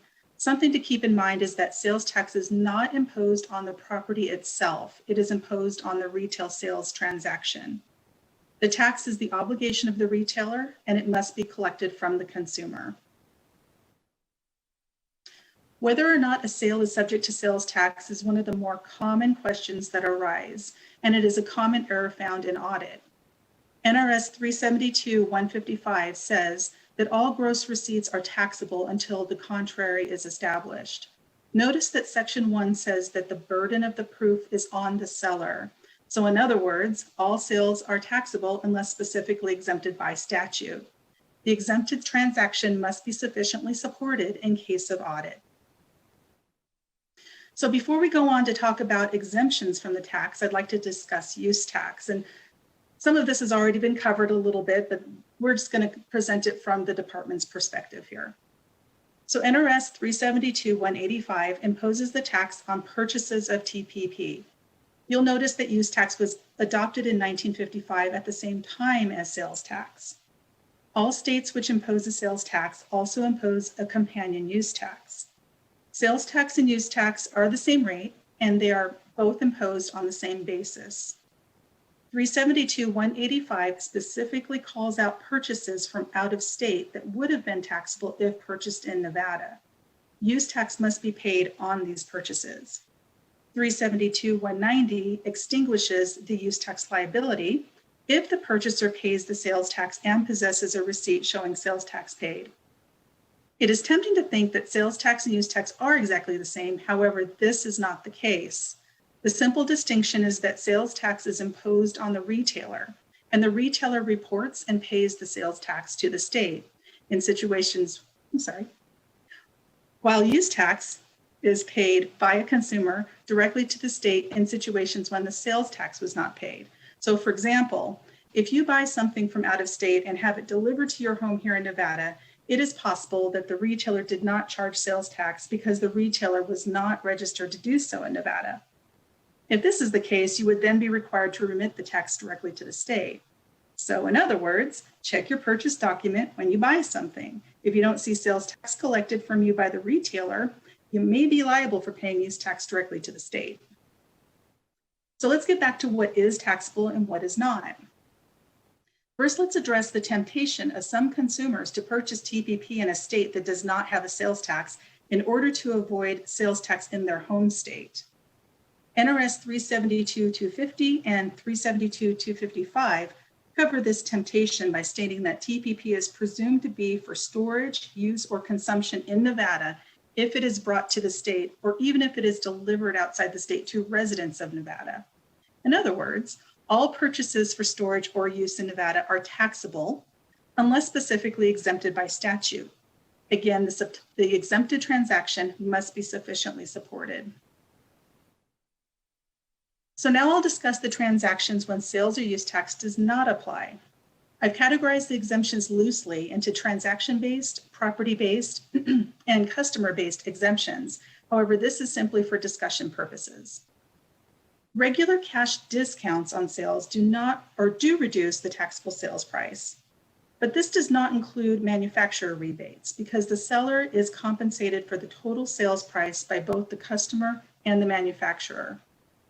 Repair labor or installation labor are not taxable as long as the seller itemizes the TPP separately from the labor. Some labor is taxable as part of a taxable sale, so these transactions need to be examined carefully. The amount of a trade-in does not reduce a taxable sales price because the trade is part of the payment. However, there is a specific exemption for vehicle trades. And by the way, there's a partial tax credit for vessels traded in. This is something that goes back to what Mr. Fernley was talking about, where the vessel trade actually only reduces it to the 2%, which is required by law. So what about when I, as a private individual, want to sell my car? Occasional sales are exempt from sales tax. So put very simply, a retailer is defined as a person making more than 2 retail sales in a 12-month period. Note that there's no mention of exempting private party sales. It is really based on the number of sales. So as long as I'm not selling more than a couple of cars over the year, I don't need to register as a retailer and collect sales tax. As stated, sales for resale are not retail sales. When a business makes a purchase for resale, it presents a resale certificate. The seller keeps the certificate on file in case of audit. The purchaser is taking responsibility for the sales tax on the subsequent sale of the specific TPP on the certificate.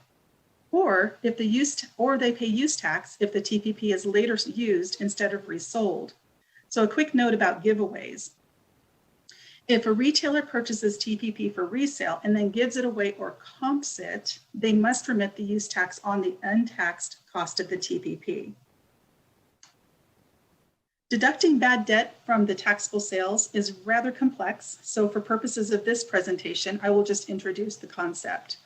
Put simply, if a retailer makes a sale on credit, the full sales price is reported for sales tax to the department when the TPP is delivered to the customer.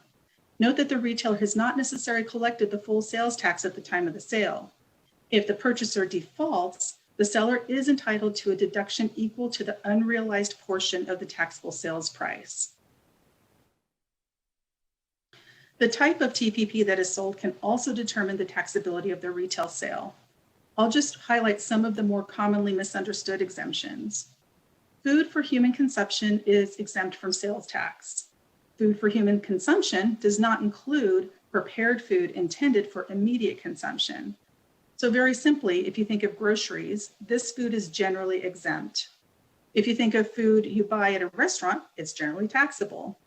If you are asked, is this for here or to go? More than likely, the food is prepared in some form and is taxable. The definitions are very involved, so it is not cut and dry, and there are plenty of gray areas that must be dealt with. Medicine is exempt under certain circumstances. For example, we think of aspirin as medicine. However, you should be paying tax when you buy it at the convenience store. If it is prescribed or provided by a physician, however, that's when it is exempt.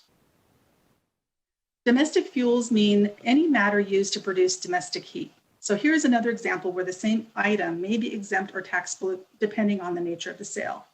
Propane purchased to heat one's home is exempt. Propane used to cook is taxable. Gas, electricity, and water are exempt if they're delivered to consumers through mains, lines, or pipes. And again, keep in mind, the list here is simplified and should not be taken at face value because there are a lot of complexities involved.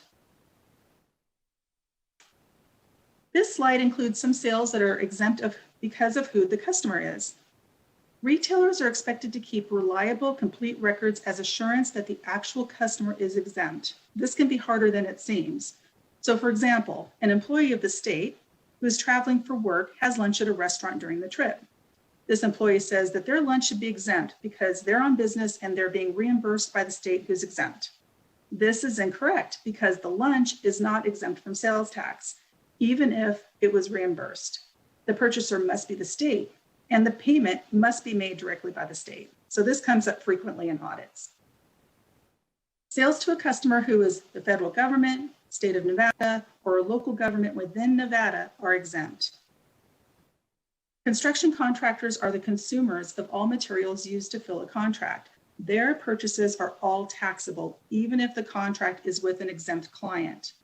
The noted exemption here on this slide is only for those contractors who are a constituent part of an exempt entity, and great care must be taken in these circumstances. Finally, there are some nonprofit organizations created for religious, charitable, or educational purposes, and we call them RCE, that must go through an application review process before receiving approval for an exemption from sales and use tax. The RCE approval letters must be kept by the retailer to support the exempt sale. The letters do expire, and the RCE organization must renew the exempt status. So these are some of the more common exemption errors found in audits. Notice that the businesses that make purchases for resale are not included in customer-based exempt sales. The businesses themselves are not exempt. Only the sales to these businesses specifically for resale are exempt. So here we have an example. A retail store sells highly priced items and advertises to consumers inside and outside the state. Are the sales of these high value items taxable? And how do we know the retailer is properly reporting the sales tax to Nevada? So we have to think about a few things. Are some of these items being purchased for resale? Are the items themselves exempt from taxation because of what they are? Is the item being shipped out of state to a customer who's located outside the state? Is the item being purchased by a governmental entity or by a nonprofit organization who has a sales and use tax exemption letter issued by the department? So it's important to note that the department is prohibited from sharing any taxpayer reporting information. In fact, we must protect the identity of the individual taxpayers, even in the case of reported statistics. We do accept leads and we do accept referrals as to whether a particular taxpayer may not have collected and remitted sales tax. However, we cannot release the results of any leads or referrals. Like anything else, the passage of time affects how and what we consume. Whether a food product is taxable, for example, can be quite blurred, depending on whether it is prepared, where it is intended to be consumed, among other things. So here we have a couple of significant common types of retail sales that have evolved substantially over the past few decades. And they're so common that we've already addressed one of them, the downloaded music. Many types of tangible personal property have been converted to digital or electronic format. Streaming or downloaded games, music, reading materials, movies, and other programs were originally on tangible media and subject to sales tax. So the sales of digital or electronically transmitted entertainment are not tangible personal property and are not taxable in our current tax structure in Nevada. So on the other side, we have consumers who purchase from remote or online retailers who are not registered to collect Nevada sales tax. They have been difficult to identify for payment of use tax unless they're a business. Becoming a full member of Streamline Sales Tax was instrumental in receiving sales tax due to Nevada by way of central service provider reporting. The Wayfair decision in 2018, or opinion in 2018, led to the passage of remote sellers and marketplace facilitators laws, which made enormous strides in closing this gap.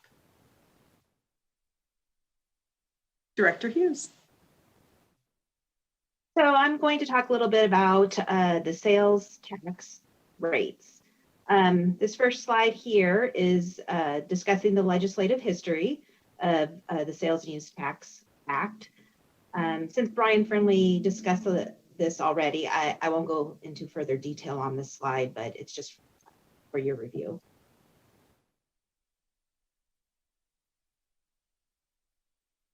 So the sales and use tax rate is comprised of 4 components, plus any local option taxes.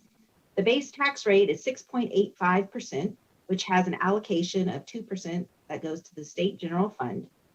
2.6% is the local school support tax.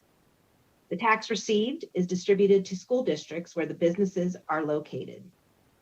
Out-of-state business returns are distributed to the State Education Fund as of July 1st, 2021, and prior to that, it was distributed to the state distributed school account. 0.5% is the basic city county relief tax. Tax received from in-state sales are distributed to counties where the sales are made.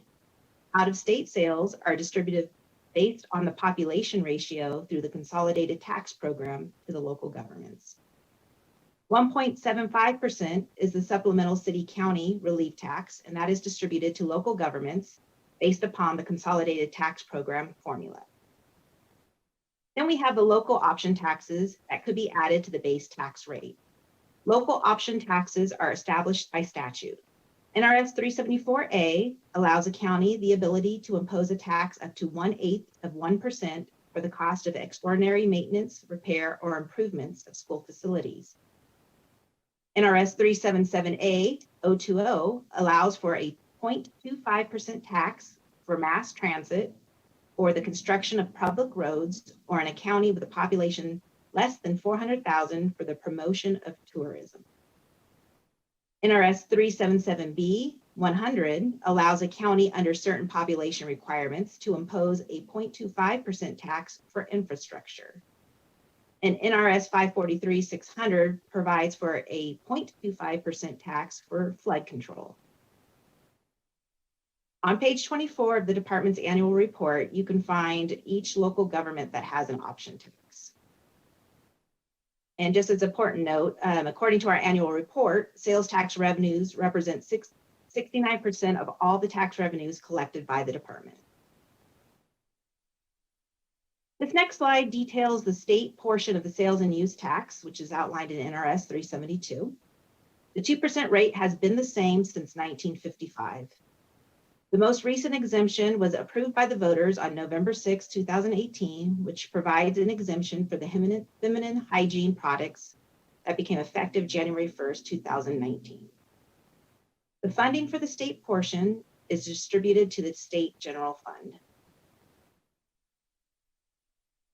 This slide covers the 2.6% local school support tax, which is outlined in NRS 374. This tax was implemented in 1967.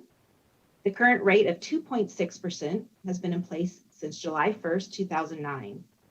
For in-state collections, 99.25% is distributed to the county of origin, and out-of-state collections, 99.25% is distributed to the State Education Fund as of July 1st, 2021.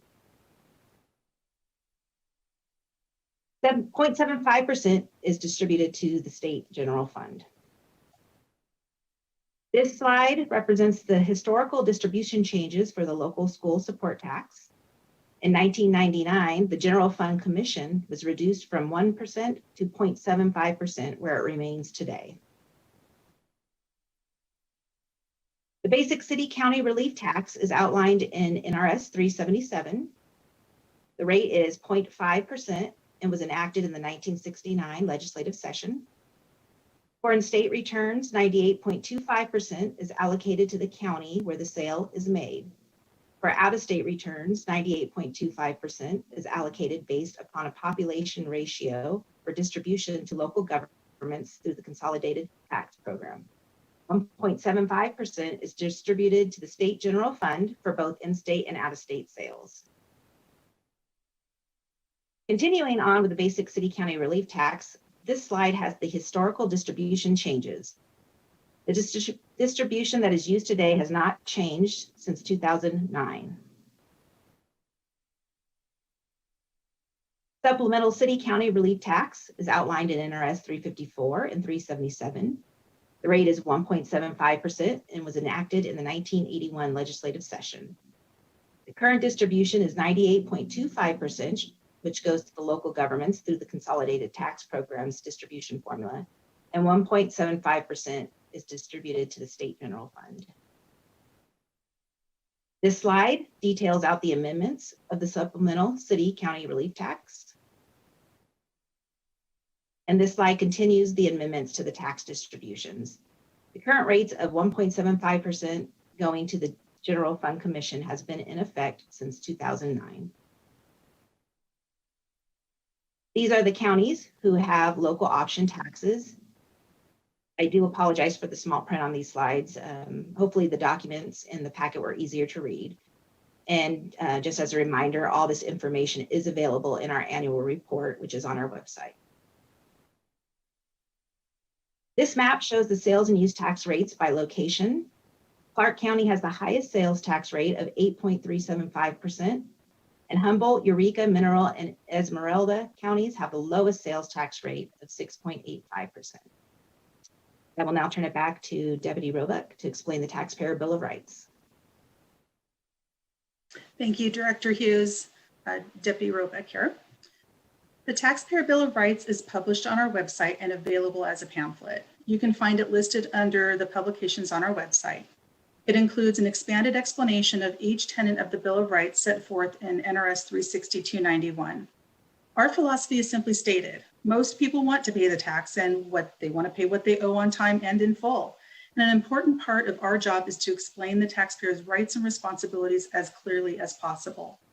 Our goal is to take the mystery out of tax administration, and when that happens, everyone benefits, taxpayers and tax administrators alike.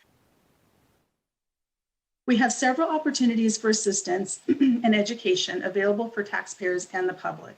We are in the process of reintroducing Ask the Advisor training both in person and virtually as a couple of options for taxpayers who are new to the department and to reporting.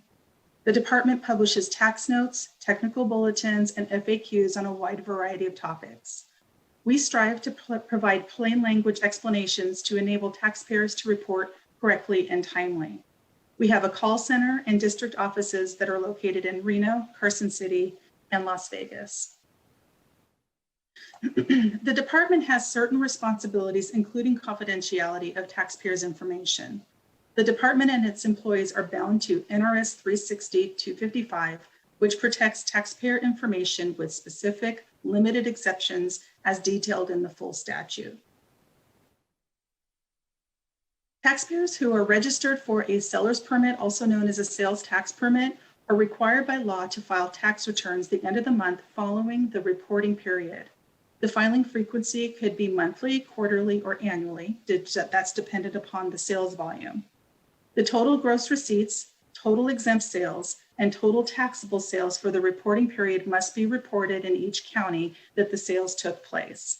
There's also a column to report purchases for use tax. Businesses that operate solely as consumers report similarly. However, they only report the total amount of purchases reportable for use tax in the appropriate county on a consumer use tax return. The department currently has 154,442 registered businesses authorized to collect sales tax. Should a taxpayer fail to report timely or correctly, there are penalties and interest that are imposed. NRS 360-417 provides authority to assess penalty and interest on the amount of unpaid tax. This is used for cases when the tax is paid late. 360-300 provides authority to estimate the amount of tax for unfiled periods and to assess penalty and interest on the unpaid estimated tax. This is used for delinquent periods, and that is no return was filed at all. 360-330 provides authority to impose an additional penalty in cases where the department finds negligence or intentional disregard. And 360-340 provides authority to assess 25% of the tax due to fraud or evasion. If the fraud or evasion involves vehicles, vessels, or aircraft, the penalty is 3 times the tax. NRS 372-354 states that sales tax collected from the consumer must be held in a separate account in trust for the state. So in other words, taxpayers should not use the collected sales tax for other purposes. NRS 372-735 requires taxpayers to keep sufficient records for at least 4 years and as long as 8 years. This statute is particularly important in case of audit. The statutes on this slide address the application of credits and refunds. If a taxpayer finds an overreport of tax to the department, the taxpayer must submit the claim for refund, typically in the form of amended returns, and within the statutory time period of 3 years. It should be noted that if a retailer requests a refund of sales tax from the department, it must be verified that the tax was refunded or not collected in the first place from their customer. This is to prevent sales tax both collected and refunded from enriching the retailer by that amount. The retailer must demonstrate that over-collected sales tax was refunded to the customer. Further, if a retailer overcollects sales tax and does not refund the customer, the overcollected tax must be remitted to the state. Director Hughes. Thank you. Craig Johnson earlier provided an overview of Streamline Sales Tax Agreement. Nevada became a full member to the governing board of the Streamline Sales and Use Tax Agreement on April 1st, 2008. As Mr. Johnson stated, the purpose of the agreement is to simplify and modernize sales and use tax administration in order to substantially reduce the burden of tax compliance. Chapter 360B of the NRS is known as the Simplified Sales and Use Tax Administration Act, and the provisions of the chapter implement the Streamlined Sales and Use Tax Agreement. In Mr. Johnson's presentation, he refers to sourcing rules. In Nevada, we implemented NRS 360B 360, which provides that the sourcing takes place where the sale takes place or where the delivery occurs. Mr. Johnson explained this in great detail, so I won't go further into it, but NRS 360B 360 explains how a sale is sourced here in Nevada. Where the sale is sourced is important for sales tax purposes to know what sales tax rate applies and what state and or local government entity receives that distribution of that sales tax.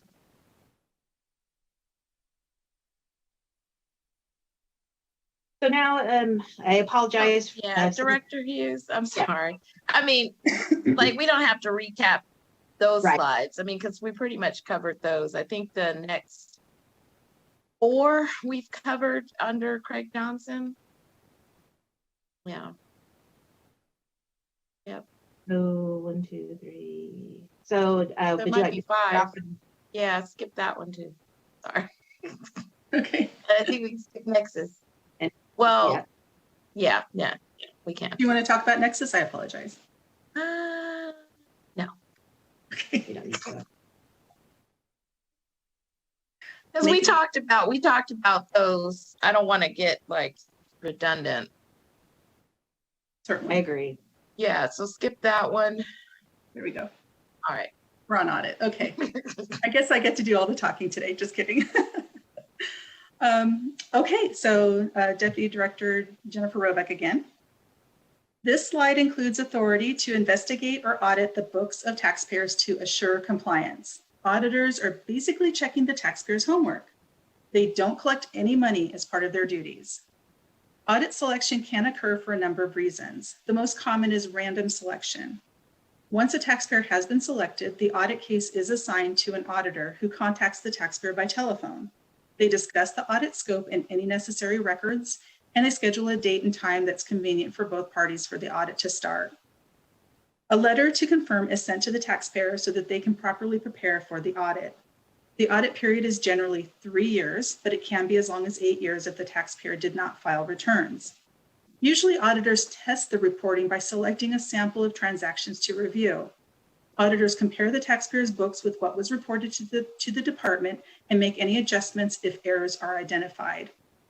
As part of this process, auditors assist taxpayers with any questions, and in most cases, the audit goes smoothly. The audit concludes with an exit interview when an auditor explains findings, advises of any penalties and interest if applicable, and explains the appeal process. The auditor mails an audit report that explains adjustments, authority, and recommendations, along with schedules detailing any adjustments. Carefully used enforcement tools encourage voluntary compliance while assuring honest and conscientious taxpayers that they are not shouldering an unfair burden. NRS 360-095 provides that forms, instructions, and regulations must be brief and easy to understand. Once a form and straightforward instructions are provided, they should not change unless there is some compelling reason. This statute also requires that exemptions or waivers must be equitable, and while being consistent with legislative intent, retain broadest base for the affected tax. Audits and collection activity must be equitable and uniform. This is intended to assure every taxpayer pays the full amount imposed. As an important note, pursuant to 360-145, department employees cannot be evaluated on assessment or collection amounts.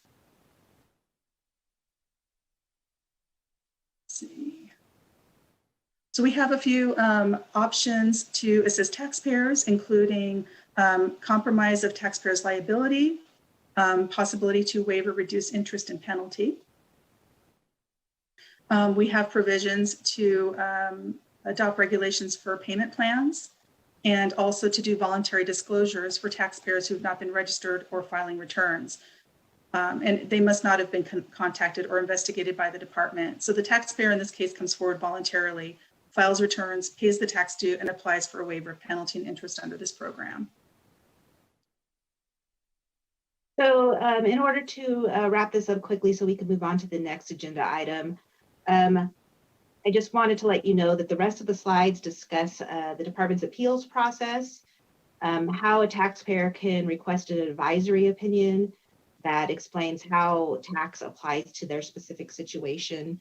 And then we have a little bit of information on reports and publications that the department produces. And then I wanted to give an update on the sales tax holiday.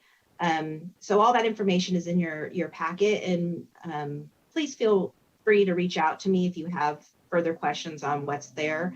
And I could give you further detail on all that.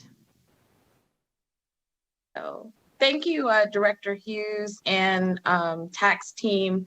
It was good information. I believe there are probably lots of questions. We're going to take a couple, and then because I want to try to move to liquor and be respectful of the other folks we have in the Zoom, which will complement that conversation. Assemblywoman Anderson, I believe you had questions. Thank you, Chair Neal. And I'll just try to do one or two questions. I will not do all of them, but I'll be calling you guys. Thank you so much for the information. I know there's a lot there. So my first question actually has to do with the taxpayer bill of rights that you mentioned. I've got all of the slides together, so I'm not sure exactly what number it was for your specific presentation, but for my notes, it was slide 61 of the entire packet. You mentioned the taxpayer bill of rights. Is that only in English, or is that also provided in other languages? And also, when somebody calls to get help for taxpayer information, is there an individual that is available if there's a need for translation, since we are much more than just one language in our state? Thank you, Assemblywoman Anderson. Jennifer Roebuck, Deputy Director for the department. This is a great question, and it's very timely because of our the recent bill that passed about language. So the department is currently undergoing a review of the various publications that we have out on our website, as well as the information that's provided to taxpayers over the phone or in person. Unfortunately, we do have a number of staff who are multilingual, and so they are gracious enough to help us out with that. We did provide the taxpayer bill of rights, and we just recently, I think in the last few months, published it in Spanish at this time. So both of those are available on our website. I hope that answers your question. It did. If I may ask a follow-up, Chair. I'm sorry. Yes, go ahead. It's all good. And then also just wanted to double check, make sure that there's also handicap compliant, that if we've got somebody that needs Braille or other sorts of needs such as that that is also available. So just wanted to put that in there. But then the second question I had kind of goes back to what Mr. Johnson had mentioned, which was the sales tax collection relies on voluntary compliance. And I feel like that's also kind of what the audit information was talking about. So in the last 3 to 6 years, how many audits have there actually been? If there's a way to have that sort of data, or if it's already currently in one of the reports that will be provided to us at some point.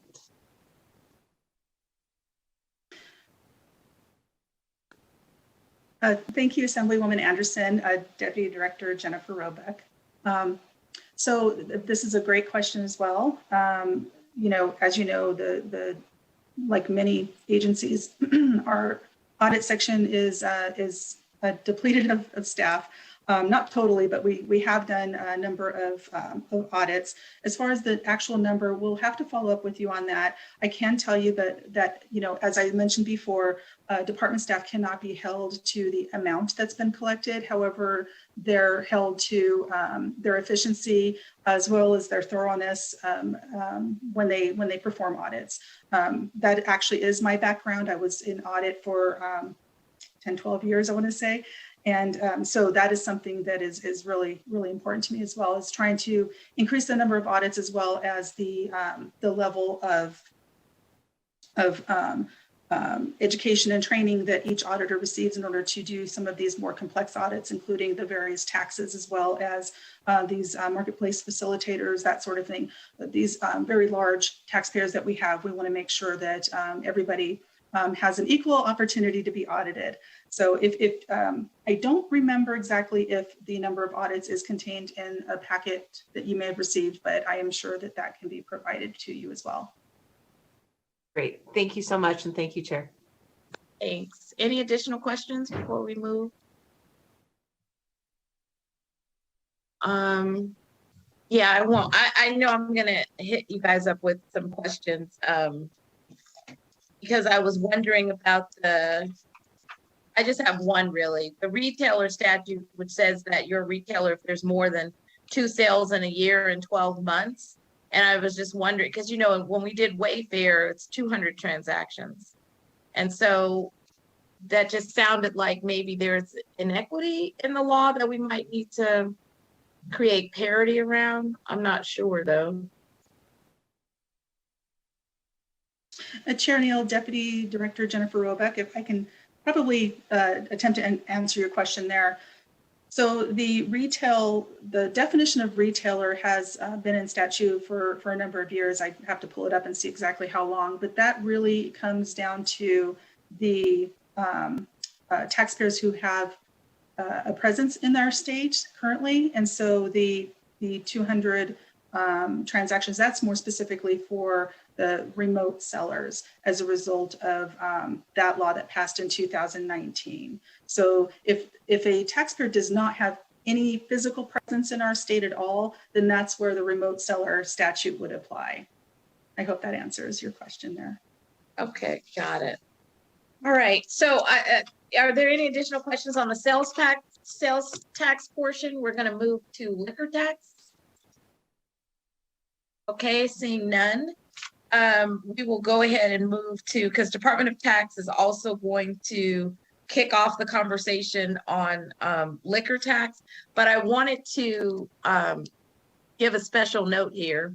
As you notice, we have Mr. Hillerby, Alfredo Alonso, and Mr. Wadhams in the chat. And the reason why I asked these three lobbyists to be in the chat is because they have expertise either in, well, 579 or just in broad terms with liquor. So I asked them to be on so that they could discuss real life examples on how it works, and also provide the legislative members that sit on the committee additional context, being able to talk to Department of Taxation and ask questions, and also be able to talk to a lobbyist who is directly engaged in the practice of it, I guess that's how I'm going to word it, but they have expertise. So I wouldn't say this is unorthodox. I'm trying to have a well-rounded conversation on this topic, kind of the same way where we had Brian Fernley and then Craig Johnson, to kind of add some additional context within sales tax, which I think was helpful to lift up the topic and understanding. So I wanted to say that because I don't want anybody to be alarmed. I'm just trying to look for well-rounded conversation and have them in the conversation and not just watching it on YouTube, if that helps everyone. All right, so with Department of Tax, you guys are going to realize that I'm a very special person, and ultimately I might get help one day, but for the meantime, all right, Department of Tax.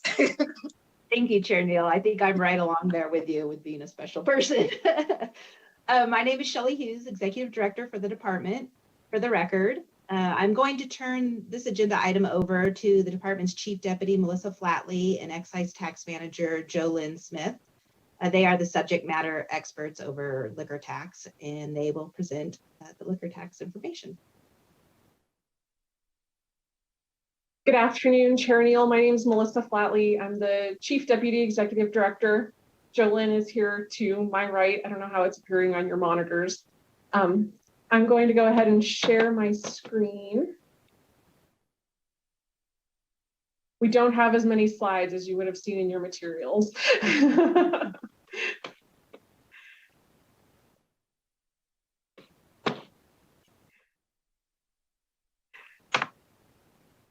All right, so consistent with the agenda description for our presentation today, Ms. Smith and I will give an overview of the three-tier system that regulates the distribution and sale of alcohol. Then we'll talk about the department's responsibilities for licensing and enforcement and the crossover with local governments and the Attorney General's office. We'll follow that with some examples of unique liquor products and discuss how they're taxed or regulated under our current laws. And then finally, we'll discuss delivery of liquor and changes brought about through SB 307 passed last session. So for the record, this is Jolynn Smith, Excise Tax Manager. The liquor is defined as a liquid containing 1/2 of 1% or more of alcohol by volume that's used for beverage purposes. All liquor entering Nevada must remain within the three-tier system. The three-tier system is made up of the supplier, the importer wholesaler, and retailer. Generally, a person can operate in only one tier and must hold the appropriate license, permit, or certificate. So the first tier are the suppliers. In Nevada, with respect to liquor, which is brewed, distilled, fermented, manufactured, rectified, produced, or bottled from outside of the United States, the supplier is the brewer, distiller, manufacturer, producer, rectifier, vintner, bottler of the liquor, or their designated agent, or the owner of the liquor when it is first transported into any area under the jurisdiction of the United States government, if they have not designated an importer to import the liquor into the state. If they are within the United States but outside the state, the supplier is again the brewer, distiller, manufacturer, rectifier, producer, vintner, or bottler of the liquor, or their designated agent. And finally, if they're within the state, the supplier is the brewer, the brew pub, the distiller, craft distillery, manufacturer, rectifier, producer, or bottler of the liquor, or their designated agent. Suppliers may ship or sell only to Nevada importers, holders of permissible persons permit, and in limited circumstances, directly to the Nevada consumer. The second tier is made up of the importer wholesalers. In Nevada, the term importer refers to any person who is first in possession of the liquor that was produced outside of the state. In order to import liquor into Nevada, an entity must have an importer's license. A wholesaler means a person licensed to sell liquor as it is originally packaged to retail liquor stores or to another licensed wholesaler, but they cannot sell to the consumer or general public. The majority of our wholesalers in Nevada are licensed as importers and wholesalers. Anyone who holds just the wholesaler's license can only purchase their liquor from another in-state wholesaler. As such, there are very few in Nevada who just have who have a wholesaler's license. And third is the retail liquor store or the retailer. In Nevada, a retail liquor store is defined as an establishment where beer, wine, and liquor in its original package or by the drink are sold to a consumer. A retailer may only purchase from a wholesaler and cannot legally sell to or buy from another retailer. Retailers are limited to selling to a consumer.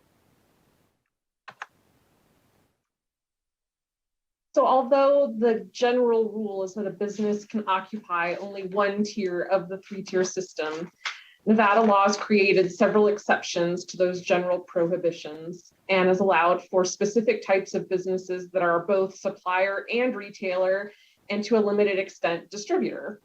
So for brew pubs, we've listed the exceptions here, and I can provide the statutory references if anyone needs them, but they're contained in Chapter 597.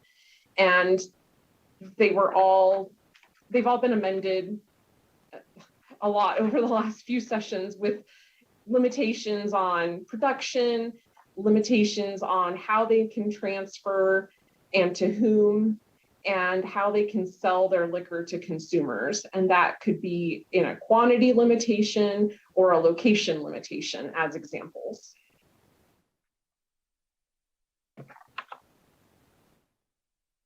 So for liquor licensing, before any supplier, importer, wholesaler, brewer, brew pub, craft distiller, estate distiller, winery, and/or instructional winemaker may possess and/or store any liquor in the state, they must first obtain a state liquor license, which is issued by the Department of Taxation.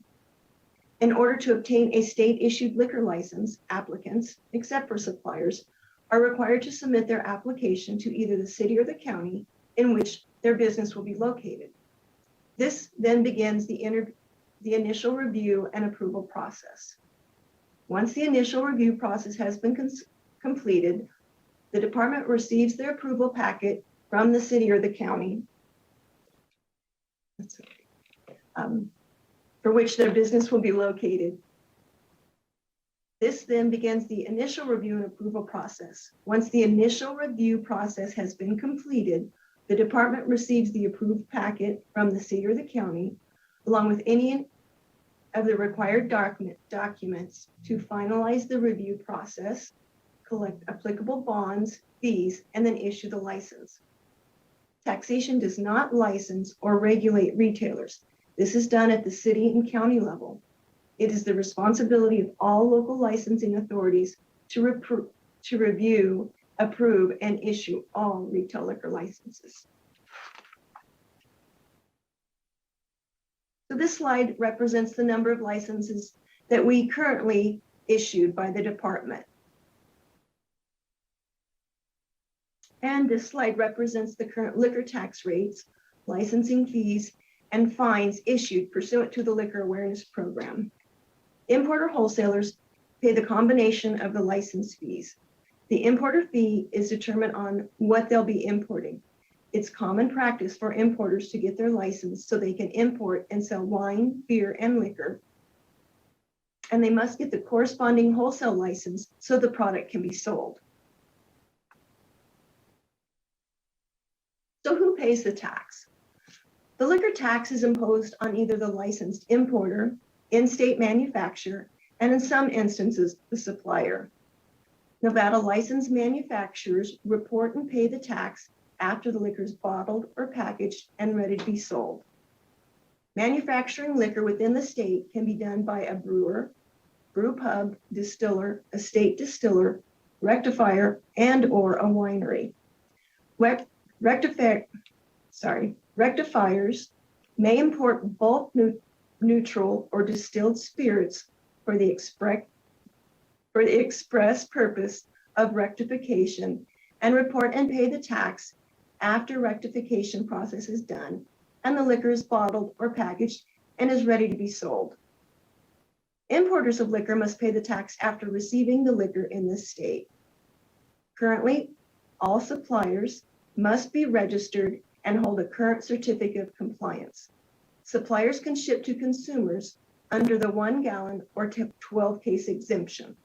The supplier in this scenario is required to report and pay the tax.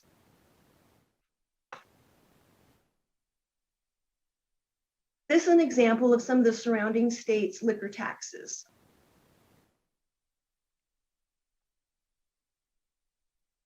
So the compliance inspection.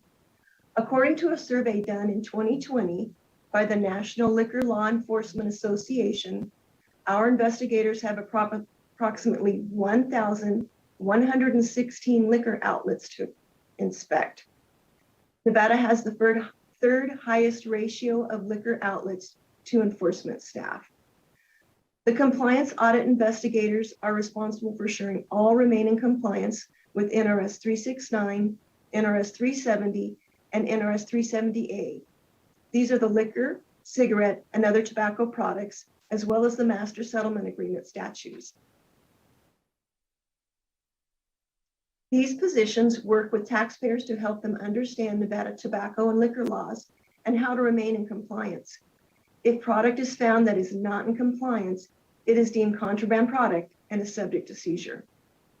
The positions spend most of their time in the field checking for, among other things, contraband cigarettes, counterfeit cigarette stamps, auditing cigarette dealer records for compliance with Nevada's tobacco laws, auditing liquor importer wholesale dealers and retailers of liquors records to ensure compliance with the Nevada liquor laws. They investigate complaints and leads involving tobacco and liquor issues and liquor awareness fines. They build cases by gathering evidence, maintaining case files, prepare investigation and audit reports, and represent the department at hearings. Additionally, the investigators work closely with the Attorney General's office to ensure compliance with the Tobacco Master Settlement Agreement. It's kind of unique that when we talk about liquor laws, they're located in two different titles of the NRS. not just within Title 32. So Title 32 is the taxation title, and in Chapter 369 are the statutes on intoxicating liquor licenses and taxes. And those are the provisions where the department is authorized to license suppliers and wholesalers. It gives the rates of tax, and it talks about the enforcement by the department with assistance from law enforcement in certain instances. On the other side, so not on this slide, excuse me, is the licensing of retail establishments. They're not one of the 3-tier exceptions that aren't one of the 3-tier exceptions that also act as suppliers. So the department would license a brewery, for instance, or a brew pub, but they don't license a restaurant that serves liquor. All of those licenses are done at the local government level outside of the department. On the other side of the slide, Chapter 597 is located in Title 52, the Trade Regulations and Practices title, and it's sections 120 through 262 of Chapter 597. The statutes there are incorporated into the work of the department, but are not enforced by the department, so just for the most part. So these statutes concern the trade practices between liquor suppliers and wholesale dealers, as well as the limitations and exceptions to the 3-tier system. This is where all those definitions are for craft distiller, estate distiller, and so on. The enforcement of those provisions related to the trade practices are with the Attorney General's office and the district attorneys. The department, again, refers to Chapter 597 for those definitions, but we're not enforcing the limitations on franchise agreements between liquor suppliers or wholesale dealers, as those are solely within Chapter 597. There's been a lot of innovation in the alcoholic or liquor beverage area. So these were just some examples of things that we brainstormed to talk about how they fit into the model. It's no longer limited to going to a retailer and buying a bottle of alcohol or a case of beer. So the first example are alcohol pops. So your popsicles. The department has been presented with issues on licensing for manufacturing, where the maker of the popsicle is not licensed as a supplier or a rectifier, but they're producing to provide these alcohol popsicles to retailers for resale. So there's this gray area of how they fit in. The question whether they can sell directly to the public, is it like a bartender selling cocktails, but now it's different because they're selling to a retailer, and a retail to retail sale is prohibited. So that's an area that has been addressed for a while. We were asked to talk about these robot bartenders, and I found kind of 2 different models. One seems to have already gone by the wayside, and it was made by a countertop coffee pod company, which I will not identify by name, but the pods that they sold contained the mixer and the alcohol, and the machine provided cold water and carbonation. Then you have your cocktail. So the website for the manufacturer says the product is being discontinued. They're refunding customers for the equipment purchases, but they're still selling the pods through the end of March. Are they licensed to do this? And in how many states are they licensed to sell alcohol? So it's kind of the outstanding question. But the second model doesn't present those same issues, where it's a machine that mixes the alcohol and mixers for you, but the machine doesn't come, or the pods don't come with liquor. They're only the mixers, and then you add bottles of alcohol to the machine to mix the drinks. So the customer is buying the liquor at a retailer to add to the machine, and the manufacturer of the machine may be selling the mixers, so alcohol free, and it doesn't present any issues for liquor tax. Another example are canned cocktails. So with those, you may have a spirit mixed with juices or other teas or anything really, but it's not a beer, even though it's in a can. So the issue on calculating tax on canned cocktails, how is that done? It's simple because the tax is actually calculated on the ABV of the cocktail. So it's not the form that the liquor is sold in so much as the concentration of liquor in the can, for example. I did some searching on different kinds of cocktails. They could range from 7.5% to over 12%. But regardless of what it's called, the taxability is determined by the ABV. With federal law, the Alcohol and Tobacco Tax and Trade Bureau, or TTB, does provide labeling guidelines for suppliers. And although they're not directly incorporated into Nevada law, the department will sometimes refer to those in determining whether something is beer or liquor, for example. And the last kind of new product that we wanted to talk about are subscriptions other than wine. So a lot of us are familiar with Wine of the Month Club, but they also have Whiskey of the Month clubs. You can get, they call it Nip of the Month, where it's little airplane bottles. And of course, you can also get Beer of the Month. So they're mailing liquor, or could be using a common carrier to have them delivered to consumers in Nevada. With the changes from SB 307 that Ms. Smith is going to address on the next slide, the law was changed so that only wine could be shipped into the state and not liquor, as was previously provided in the statutory language. And I will let Ms. Smith now talk about those changes from SB 307. So during the 2021 Nevada legislative session, changes were made impacting entities who manufacture and sell alcoholic beverage in the state of Nevada. NRS 369 was amended to allow an in-state retail liquor store or a delivery support service acting on behalf of the retail liquor store to deliver liquor in its original package to consumers in Nevada. The following requirements must be met for the sale to occur. The retail liquor store must have purchased the liquor from a Nevada licensed wholesaler. Delivery sale must take place in the jurisdiction where the retailer is located. The retail liquor store must ensure the recipient is at least 21 years of age, and the delivery may only occur from the premises of the liquor store and during normal operating hours.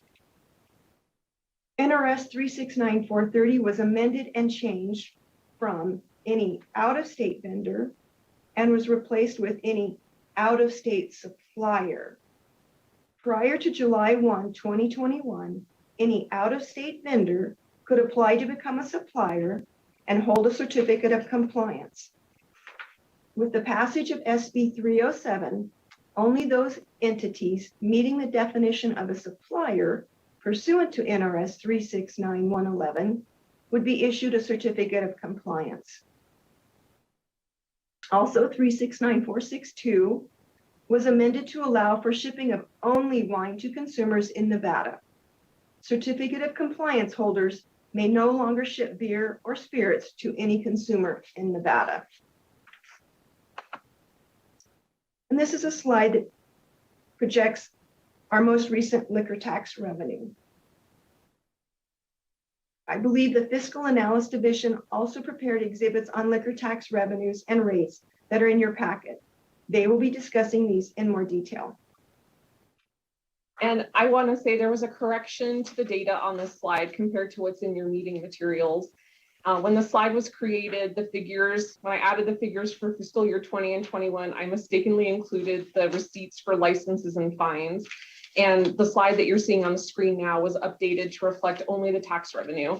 And this matches the numbers provided to you by the tax team on page 123 of your materials for the meeting, as well as the annual report from the Department of Tax. So we have nothing further in our slideshow, and Ms. Smith and I are both available for your questions. Thank you for that. Members, any questions? And remember that your questions not only go to or can go to Department of Tax, but also to Alfredo, Mr. Hillerby, and Mr. Wadhams. So if there's any conversation, I want you to include all of them. Is that all right? I said, okay, so Assemblywoman Anderson, because I had a joke about the Pot Pie of the Month Club, but now we know there's Whiskey Month of Even better. All right. Thank you, Chair Neal. I'm not sure who should answer this question first. So whether it's people from the tax department or Alfredo, Mike, or Jesse, whichever one you feel it should go to. My first one has to do with the compliance investigators, how many there are exactly. And I just wanted to make sure that the compliance investigators are also investigating the alcohol and cigarettes. And so what is that ratio? How is that enough? Do we need to try to get some more individuals to do those investigations? My gut tells me it's probably going to be a similar answer to the last question about compliance, but thought I'd put that out there. How many compliance investigators do we have? And is it really enough? So this is Melissa Flatley, Chief Deputy Executive Director, for the record. As Ms. Smith said, sorry, we're sharing a computer monitor and video camera. As Ms. Smith said, we have the third highest ratio of investigators to retail liquor outlets in the country. They are, as you noted, also investigating tobacco and liquor at the same time. So it is a big strain on the investigators that we have. Your second part of your question had to do with whether that was enough. I mean, go ahead, Ms. Smith. So as our figures reflect, I referenced just the liquor. That did not include the liquor retailers, and it also did not include the tobacco licensees, OTP licensees, enforcement of the MSA settlement agreement. So if you do the math, it's very apparent that it would behoove the state if we could possibly obtain some more investigators. Thank you. So Chair, would you be okay if that was also asked of the other individuals that are part of the conversation?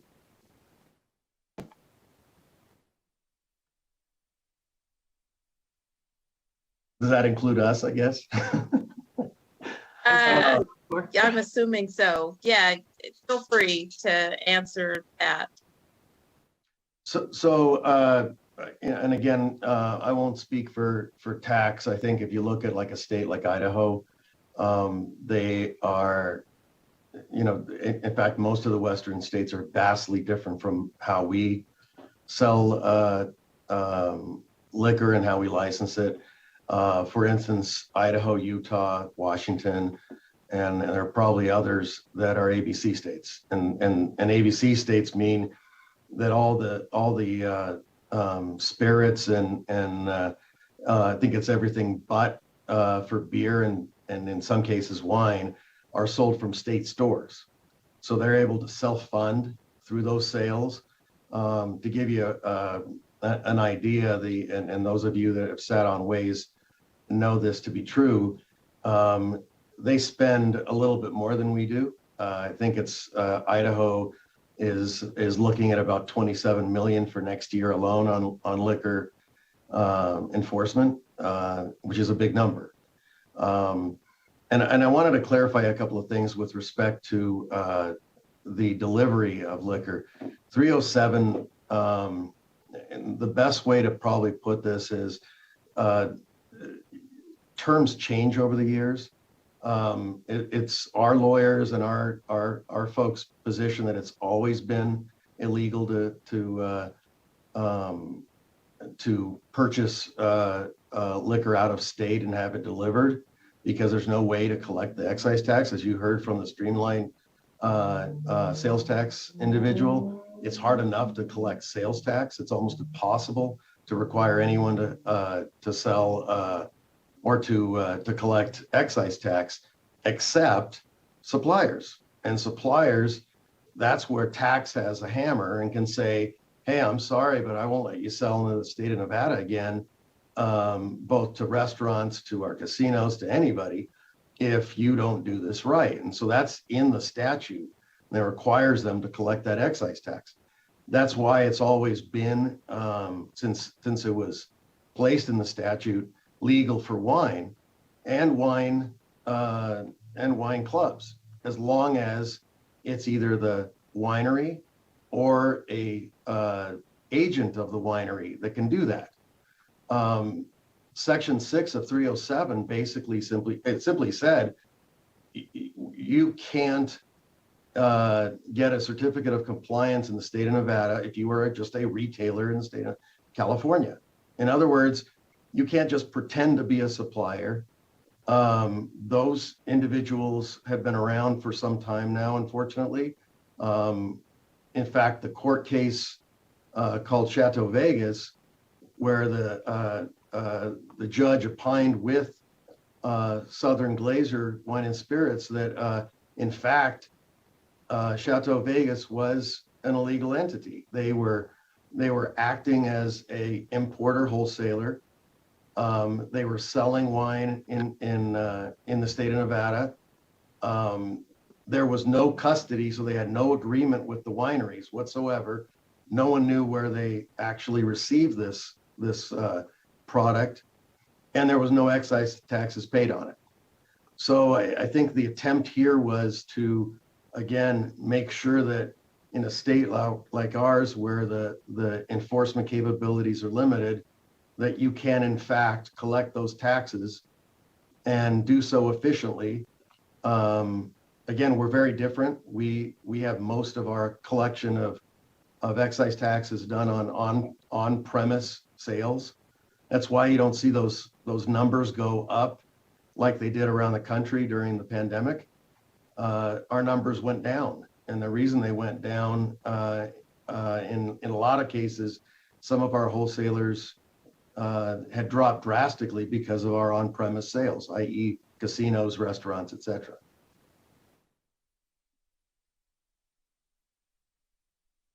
Have a follow-up? No. Okay. Any additional questions? I have a bunch of them, but if I may, because I was saying earlier, I'm like, my mind's going all over the place. I do actually have another question as well. Like, our tax, it feels like the tax is based upon the ounce, or the weights. Is there any, I'm wondering if there's a way to get that consistent, or that's one thing. The other thing though is it sounds like we have 5 investigators for a state of our size. And this kind of goes into a different area as well. Is there a way to possibly target utilizing one area of our tax to be able to actually help fund more investigators? Because I heard clearly that it is the people that are the good suppliers that are paying the taxes, that are actually trying to help our state pay our bills, that are complying with this information. But how many bad actors do we have out there? How do we make sure that we get more of the investigators to make sure that those people that are working under the table are caught? And that's just discussion purposes only. I don't think there's one answer. Just want to put that out there. Yeah, I think that's definitely a Department of Taxation.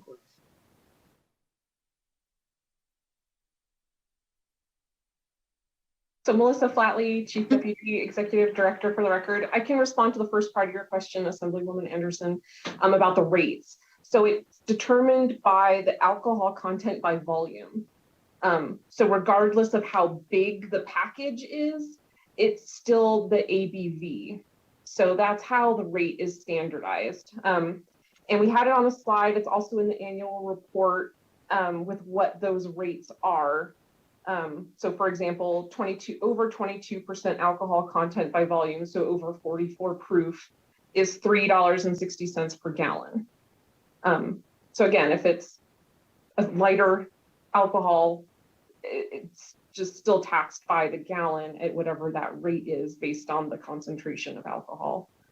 I hope that helps clarify that part. As to the second part of the question, that may be something we need to follow up on, or if it really is truly just for discussion. I don't know if Director Hughes has anything to add on that.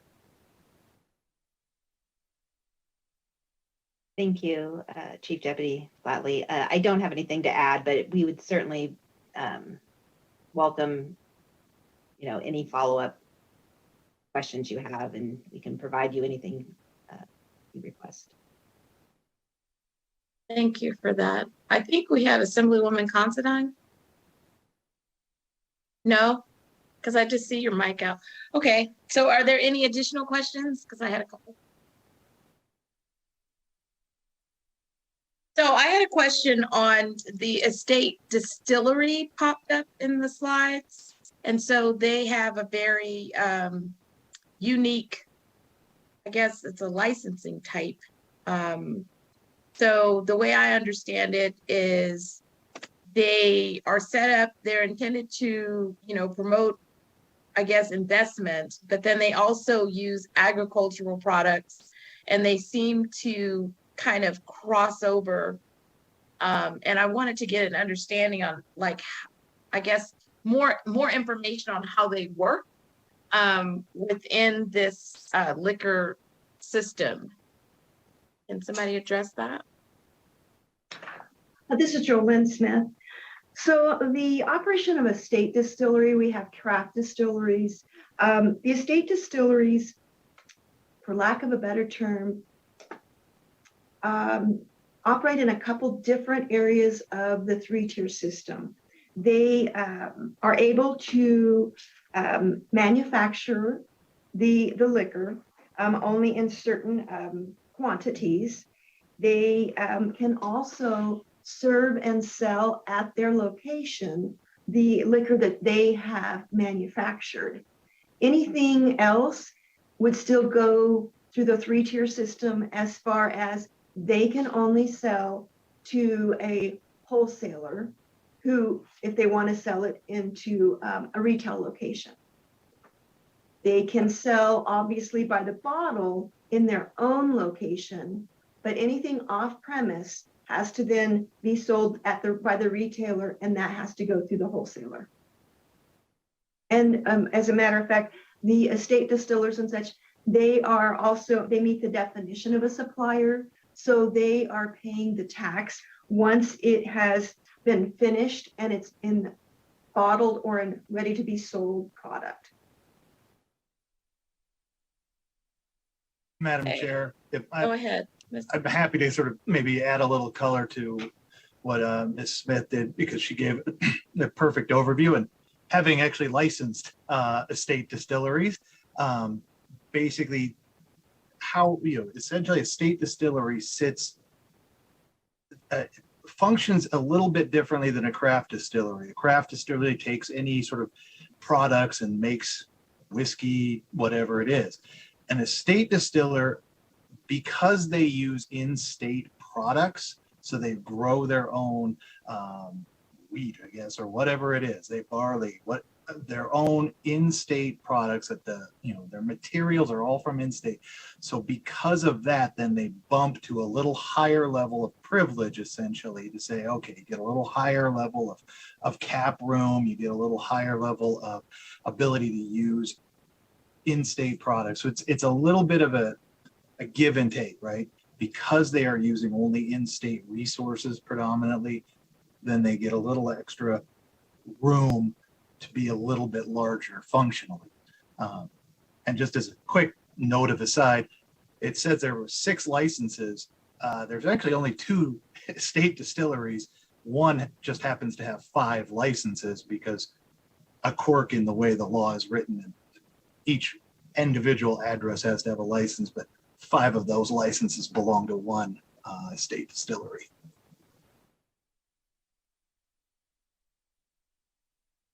So can you guys, when you guys answer, can you make sure that you identify yourselves? Because the secretary is getting all. I realized I did that just as soon as you said that. Madam Chair, Jesse Wadhams for the record. Thank you. So, and then I had one more question on I think it was in the conversation on 307 about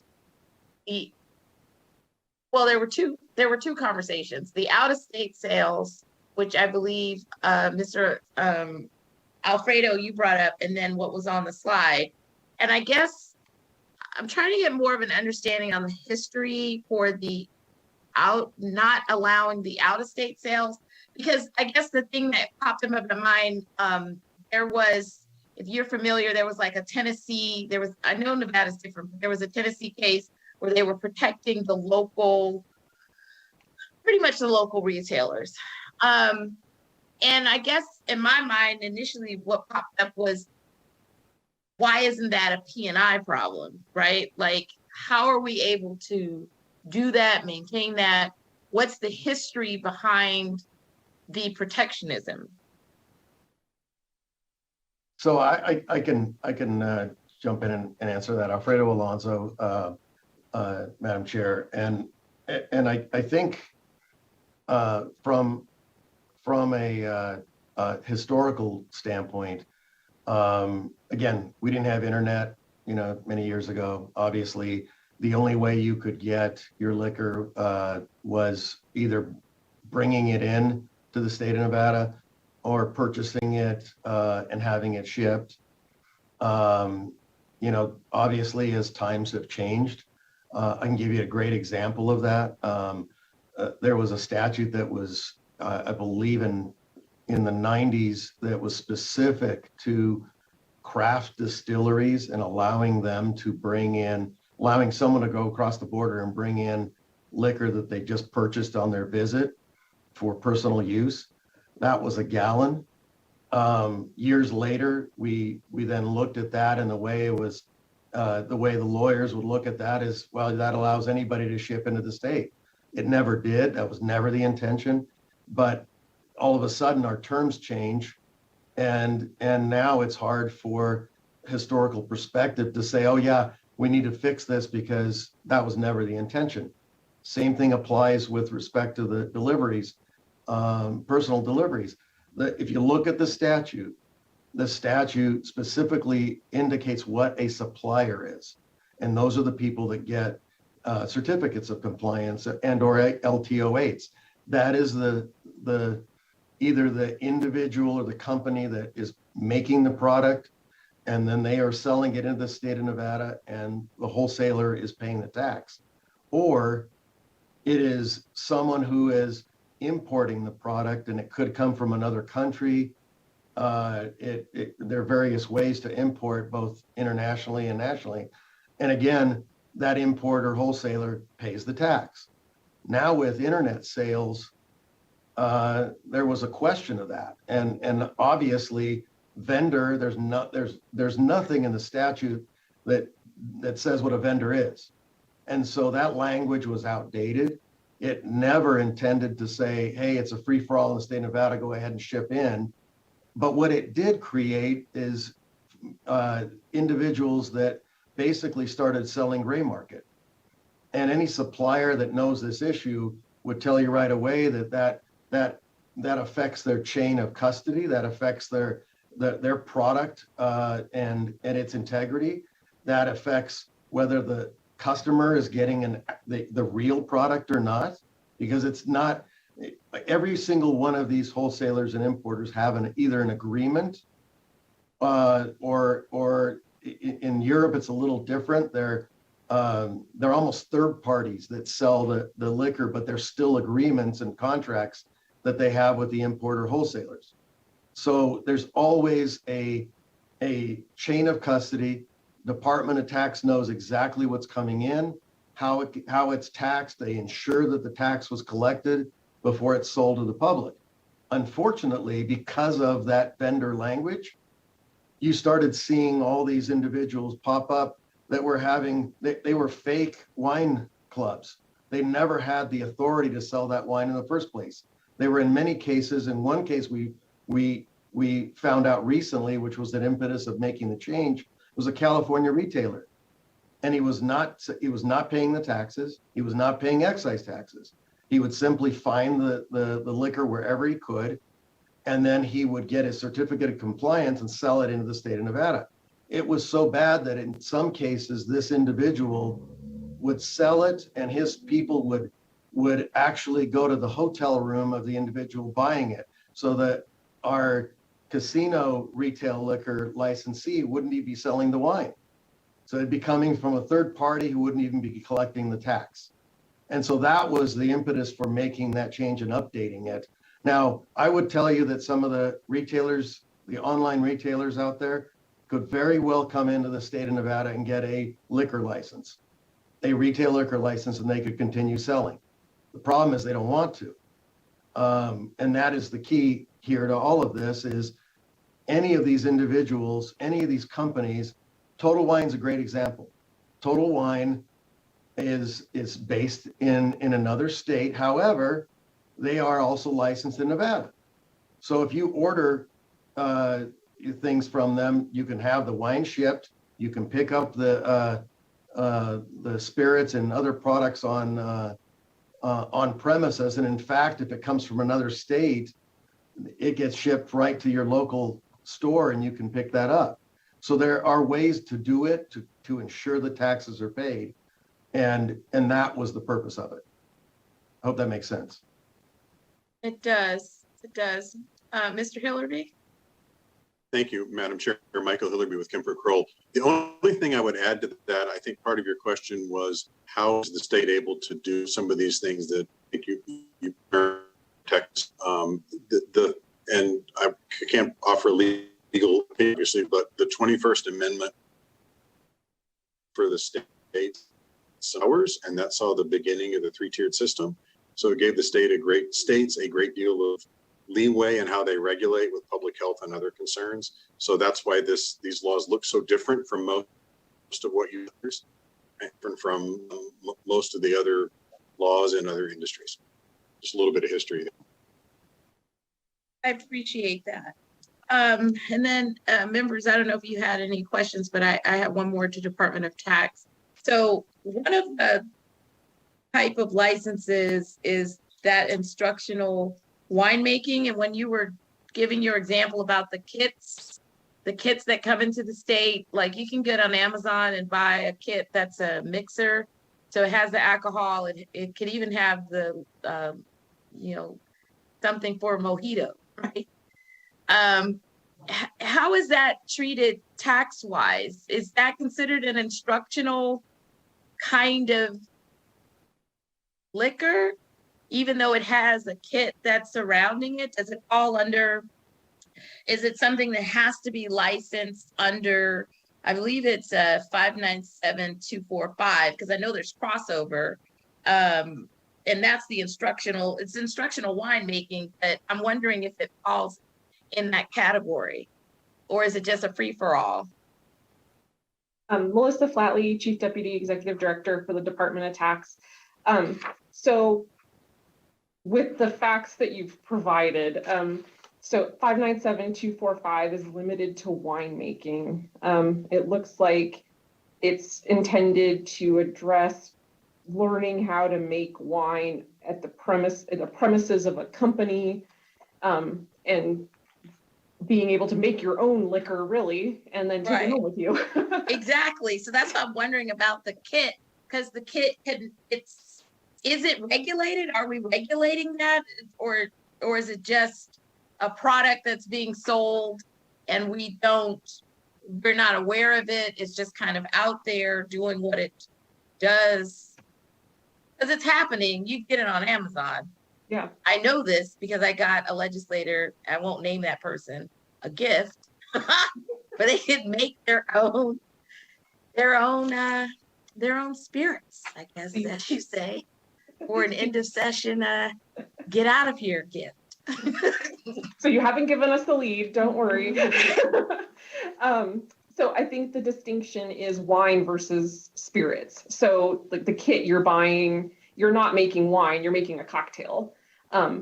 So I don't think the statute on instructional winemaking would be just instructive on this, but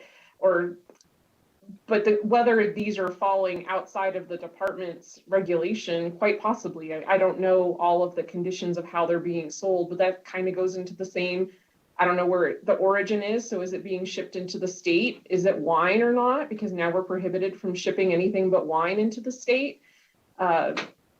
there are a lot of unknown questions there for a consumer. So for it to come from the consumer, is it coming from the supplier? I think there's a lot of questions to your hypothetical that would help decide the outcome there. Okay, which kind of leads me to the next question. Where are you guys as a department on the delivery support provisions that were in section 4.7 of SB 307?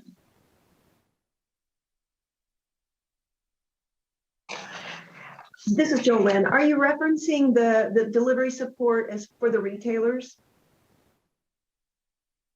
Yes. So again, the retail liquor licensing, those are overseen by the city and county, the local licensing. Now, if we were to get a lead to find out that there was someone who was making deliveries that did not fit into this scenario, they weren't making it from a retailer, it was outside their jurisdiction, it would be one of those things that we would follow up with the local licensing authorities and let them know what we'd found. Also, more than likely, we would pay a visit. Our investigators would pay a visit if there's a location provided, and any liquor that they had that was being sold outside the three-tier system or in violation of the three-tier system, that liquor would be seized. This is Melissa Flatley, Chief Deputy. We are also in the process of putting together regulations on liquor delivery.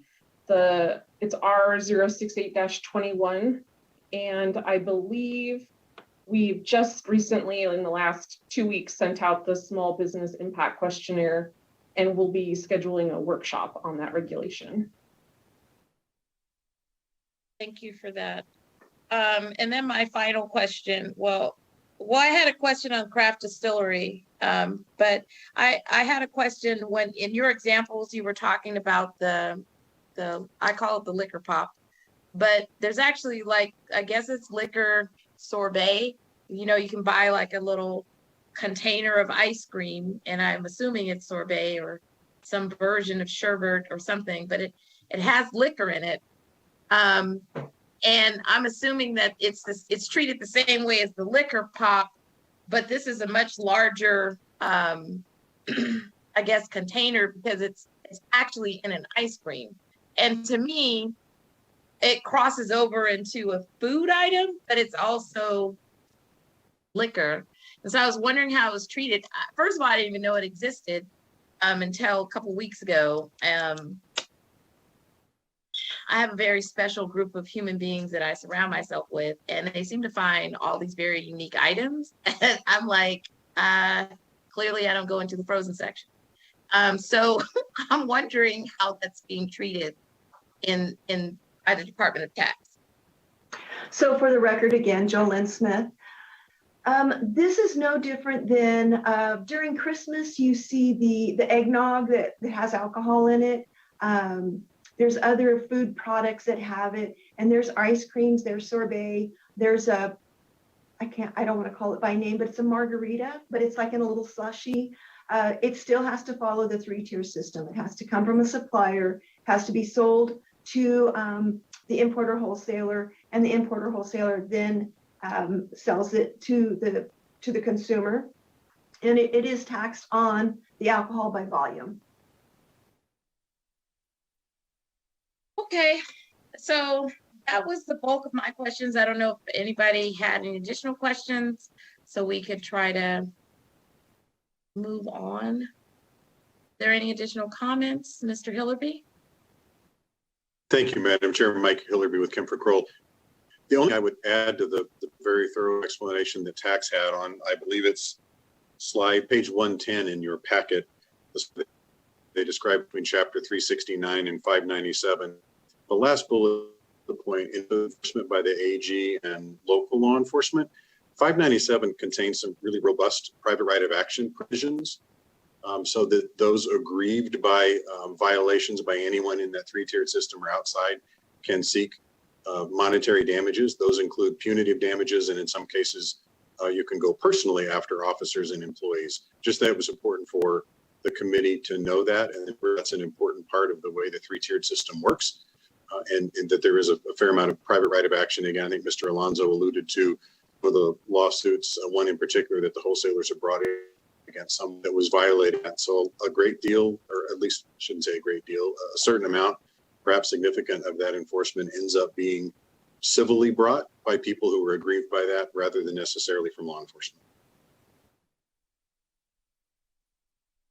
Yep, Madam Chair, Alfredo Alonso again. Mr. Hillary's absolutely right. I think the attempt years ago was because Nevada, again, had a unique system, and it was based on state and local licensing.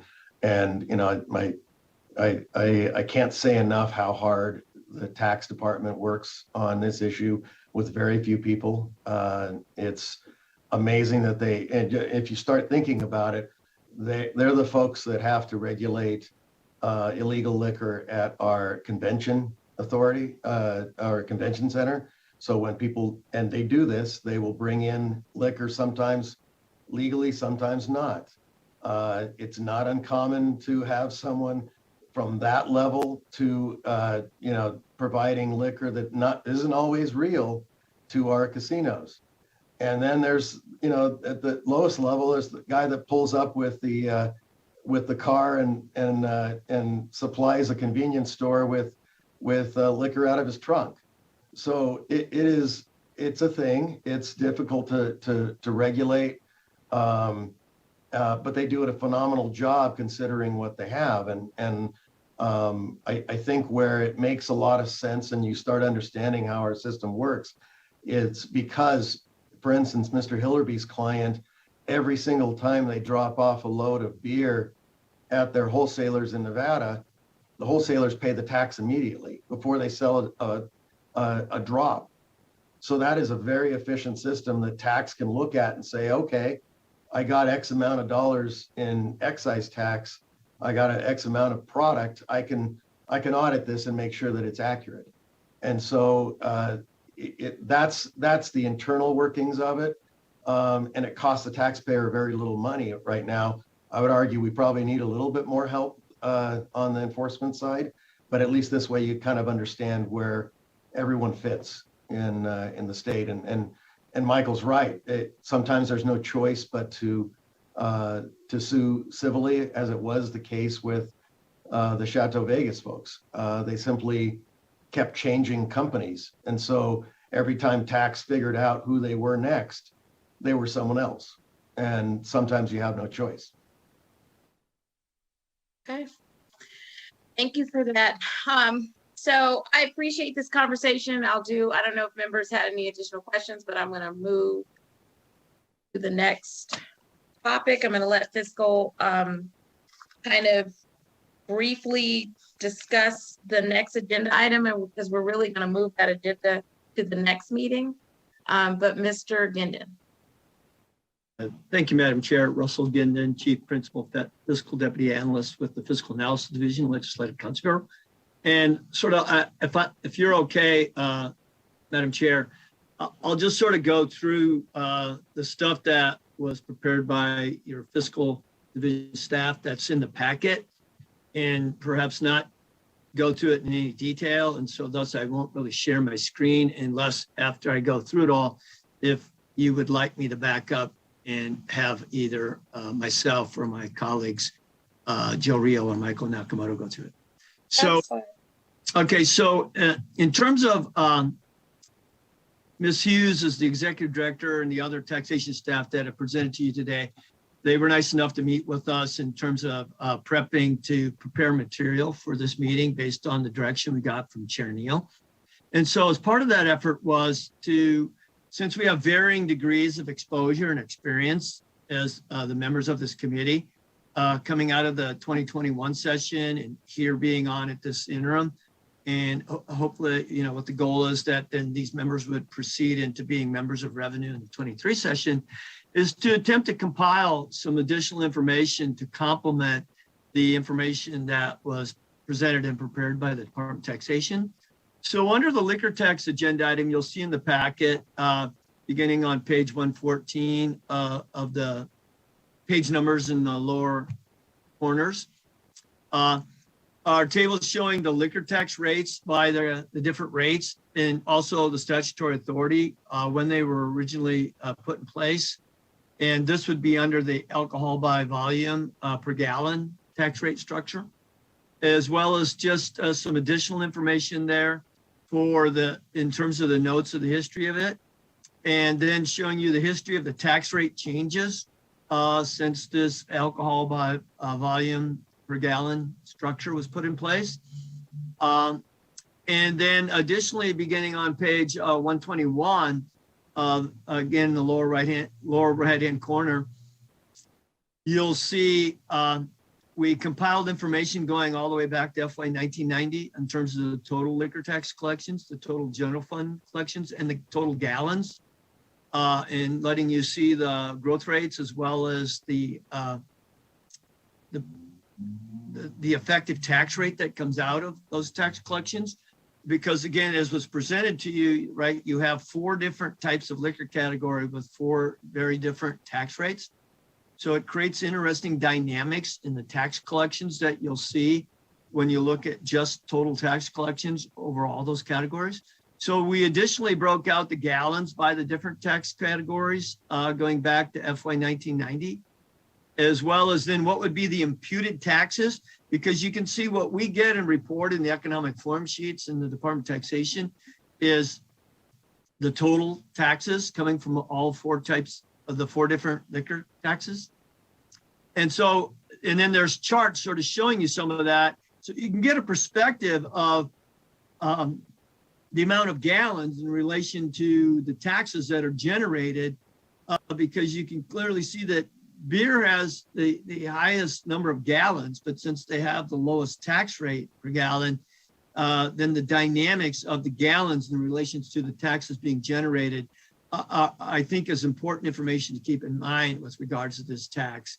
So I just wanted to point that out in terms of, again, working with Chair Neal as attempting to compile some additional information to put into this committee's informational record. Also, on the sales tax agenda item, you'll see as in Nellis, there's 2 additional exhibits. That's the information that, again, working with the Department of Taxation, we extracted the pages from the tax expenditure report that they're required to prepare pursuant to NRS 360.137 for just the abatements, subtractions, deductions, and exemptions for the sales and use tax. Because that's about, I think, somewhere around a 700-page document. So we don't really want to have to push that around everybody. So we pulled out just the sales tax. And then additionally, we pulled out the sections for the sales tax exemptions, abatements, and deferrals from the Revenue Reference Manual that is prepared by the Fiscal Analysis Division. And we normally prepare that for distribution before each session. And then the members of the revenue committees are provided copies of that. And so this is the sections from the 2021 session report, but it's been updated for actions for the 21 session. So I just wanted to make sure that the members knew that those documents out there and what we're trying to do as staff in terms of working on the chair's direction and with the Department of Taxation as informational content that is available to the members of the committee. So then the agenda item that I don't plan on spending a lot of time on is agenda item 9, I believe, or excuse me, 8. And that's just the tables where, if you recall from the January meeting, we went through and showed you the historical total general fund revenue collections from FY 1990 through FY 2021, and then with the forecast for FY 22 and 23. In comparison to the growth in statewide population and using the consumer price index as an inflation measure. And so then we put that into an inflation adjusted per capita metric and in the tabular form, but then you have the charts to show you how that behaves. So similarly, again, working with Chair Neal, is that thought it would be probably informational for the members of this committee, as well as anybody that's watching the committee as a non-member, to have the information as we go through some of these different taxes for these meetings. So what you'll find for the information in the packet for that agenda item is the same. You'll see it looks like this. It's the same tables and charts, but the first set, table 2, is the state 2% sales tax, and that's actually an interesting one to look at because, right as you heard Mr. Fernley go through, and his tax 8%, the sales tax rate has been 2% since 1955 when it was put in place. So there, what's changing those collections is not tax rate changes by the legislature. It's changes that are occurring to the tax base, either through exemptions or abatements, but it's also that can be occurring to the tax base, not due to legislative action, but due to changes in consumer behavior, as was discussed. That us older people know about 8-tracks and cassettes and CDs versus there's some people that they have to go to a museum to probably see what those look like. So that transition that, as we talked about at the January meeting, was discussed here as to the tax base can be changing due to the changing products, especially moving from tangible to intangible in the digital form. But also, as was discussed, is that we've seen this historical trend in terms of also sort of people's consumption of their income being allocated more to services versus goods. So when you look at those on the inflation adjusted per capita basis, it's sort of interesting you look at is how that's kept up or not, and on an inflation adjusted per capita basis. And then we've got charts in there showing you what its share of the total general fund revenues are over time. And you'll see some of the moves are can be attributed to the tax changes that were done in the 2003 session and the 2015 session, as well as actions that were more transitory done during the 2009 session as we were in the heart of the Great Recession to generate additional revenue. And again, because we can't change the 2% rate, then as there are decisions made to make changes to other taxes or add new taxes to the general fund revenue structure, then the 2% share of the total general fund is going to go down. And that's what you see going on in the chart, and that's it. And then finally, then you have what we did is table 3 in that part of the packet is the state general fund liquor taxes. So it's only the general fund portion, so exclusions of the tax on liquor over 22% that are dedicated to local governments through the C-tax or the liquor abuse program account. And so again, it just shows you the 30+ year history and then the same charts and then inflation adjusted per capita basis. I will point out here, when you go look at the inflation adjusted chart, you see that much more dramatic decline. And then you see it spike up with the it was approximately a 75% change in all the liquor tax rates in the 2003 special session. And then the liquor tax rates have not been changed since that 2003 special session change. So as we discussed a little bit in January, and I'll just make the comment here that, it has been discussed here today that this tax is on gallons. So it's on units, not a measure of value like the sales tax and some of your other taxes.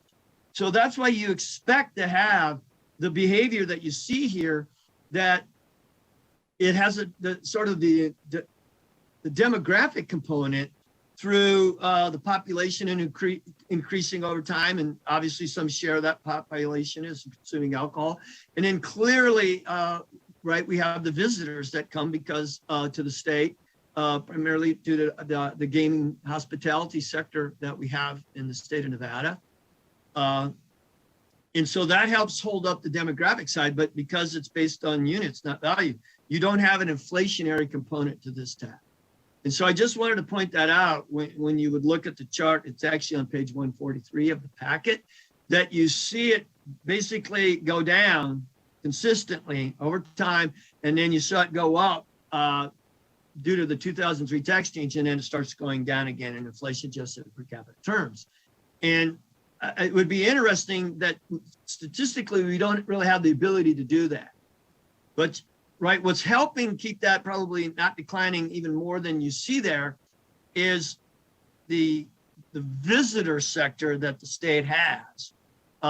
And right, some portion of the visitors are consumers of alcohol products.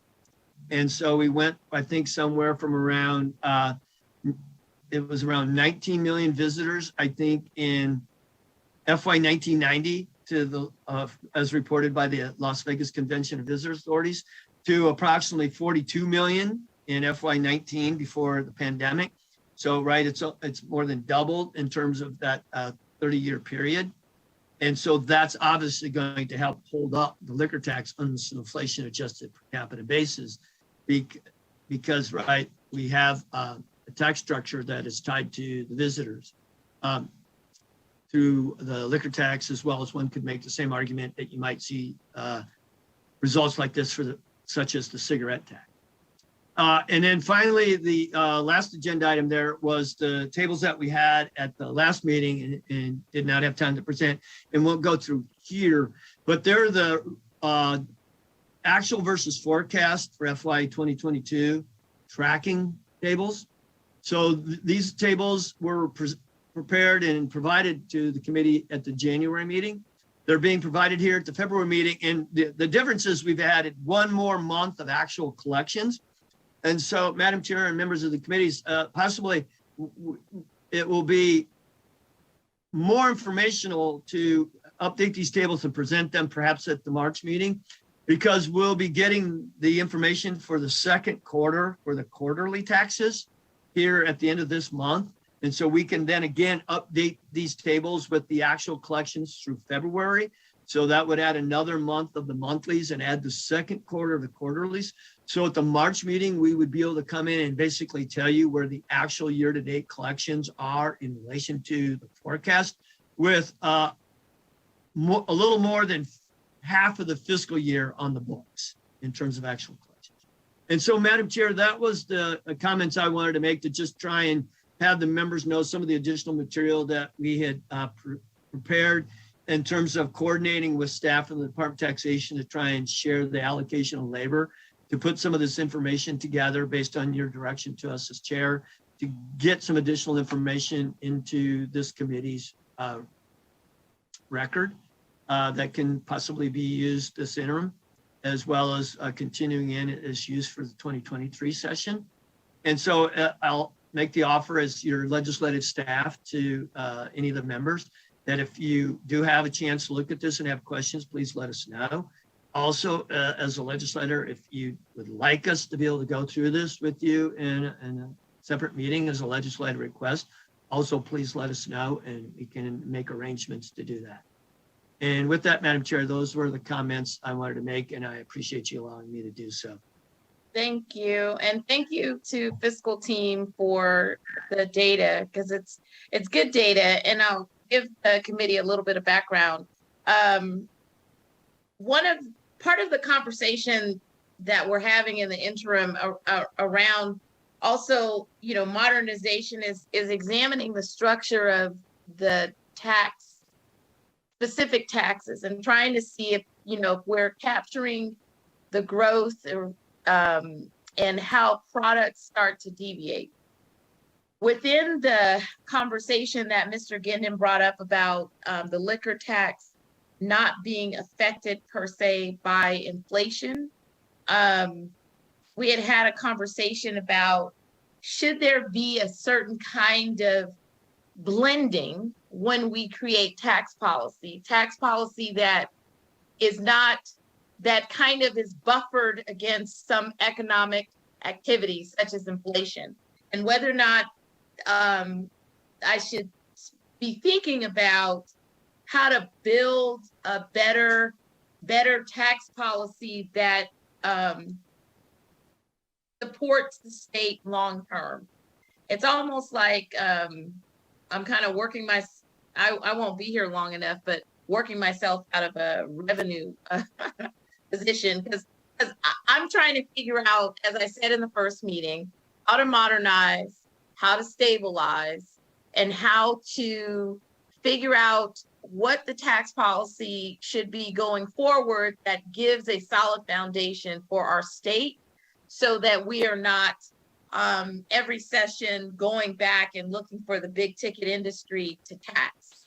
And so I'm looking long-term to break away from some of the fragmentation that I feel exists and try to really engage in revenue policy that kind of is set up in a way that it helps our state as we grow, right? If we know trends, if we know what's happening, and we can look at the historical landscape of, well, we can see 20 years of behavior, economic behavior. It really does help to guide policy. And I think that it gets lost when we, have these conversations, but I wanted to bring that back as a close, so that when you look at the charts, the reason why we're providing these charts to you is because economic behavior, or how a tax is responding, is very important, because it helps to figure out what's the trend. Where is it going? Do we need to do anything? Oh, I think it may be good, so we can leave it as is because this was a sound policy that doesn't need to be adjusted or tweaked. But in order to have that conversation, we have to look at the data and then be able to critically think and examine, is that true or not, right? I have a theory, but is that theory correct after I see the data, review the data, and then talk through the data? And so that's what we're doing. And so I hope that helps.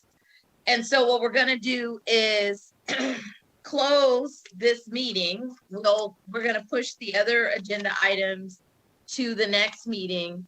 But what we're going to do is go ahead and open up for public comment. And I will turn it over to BPS.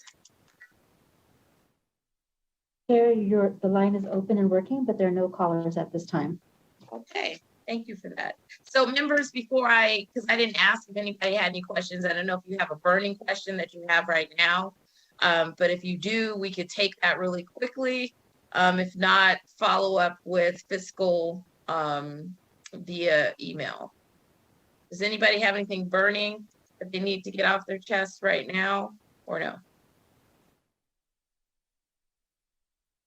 Okay, I'm seeing no hands. All right, so then we will go ahead and we will adjourn the interim revenue meeting. I thank you guys for your time and patience, and see you next month.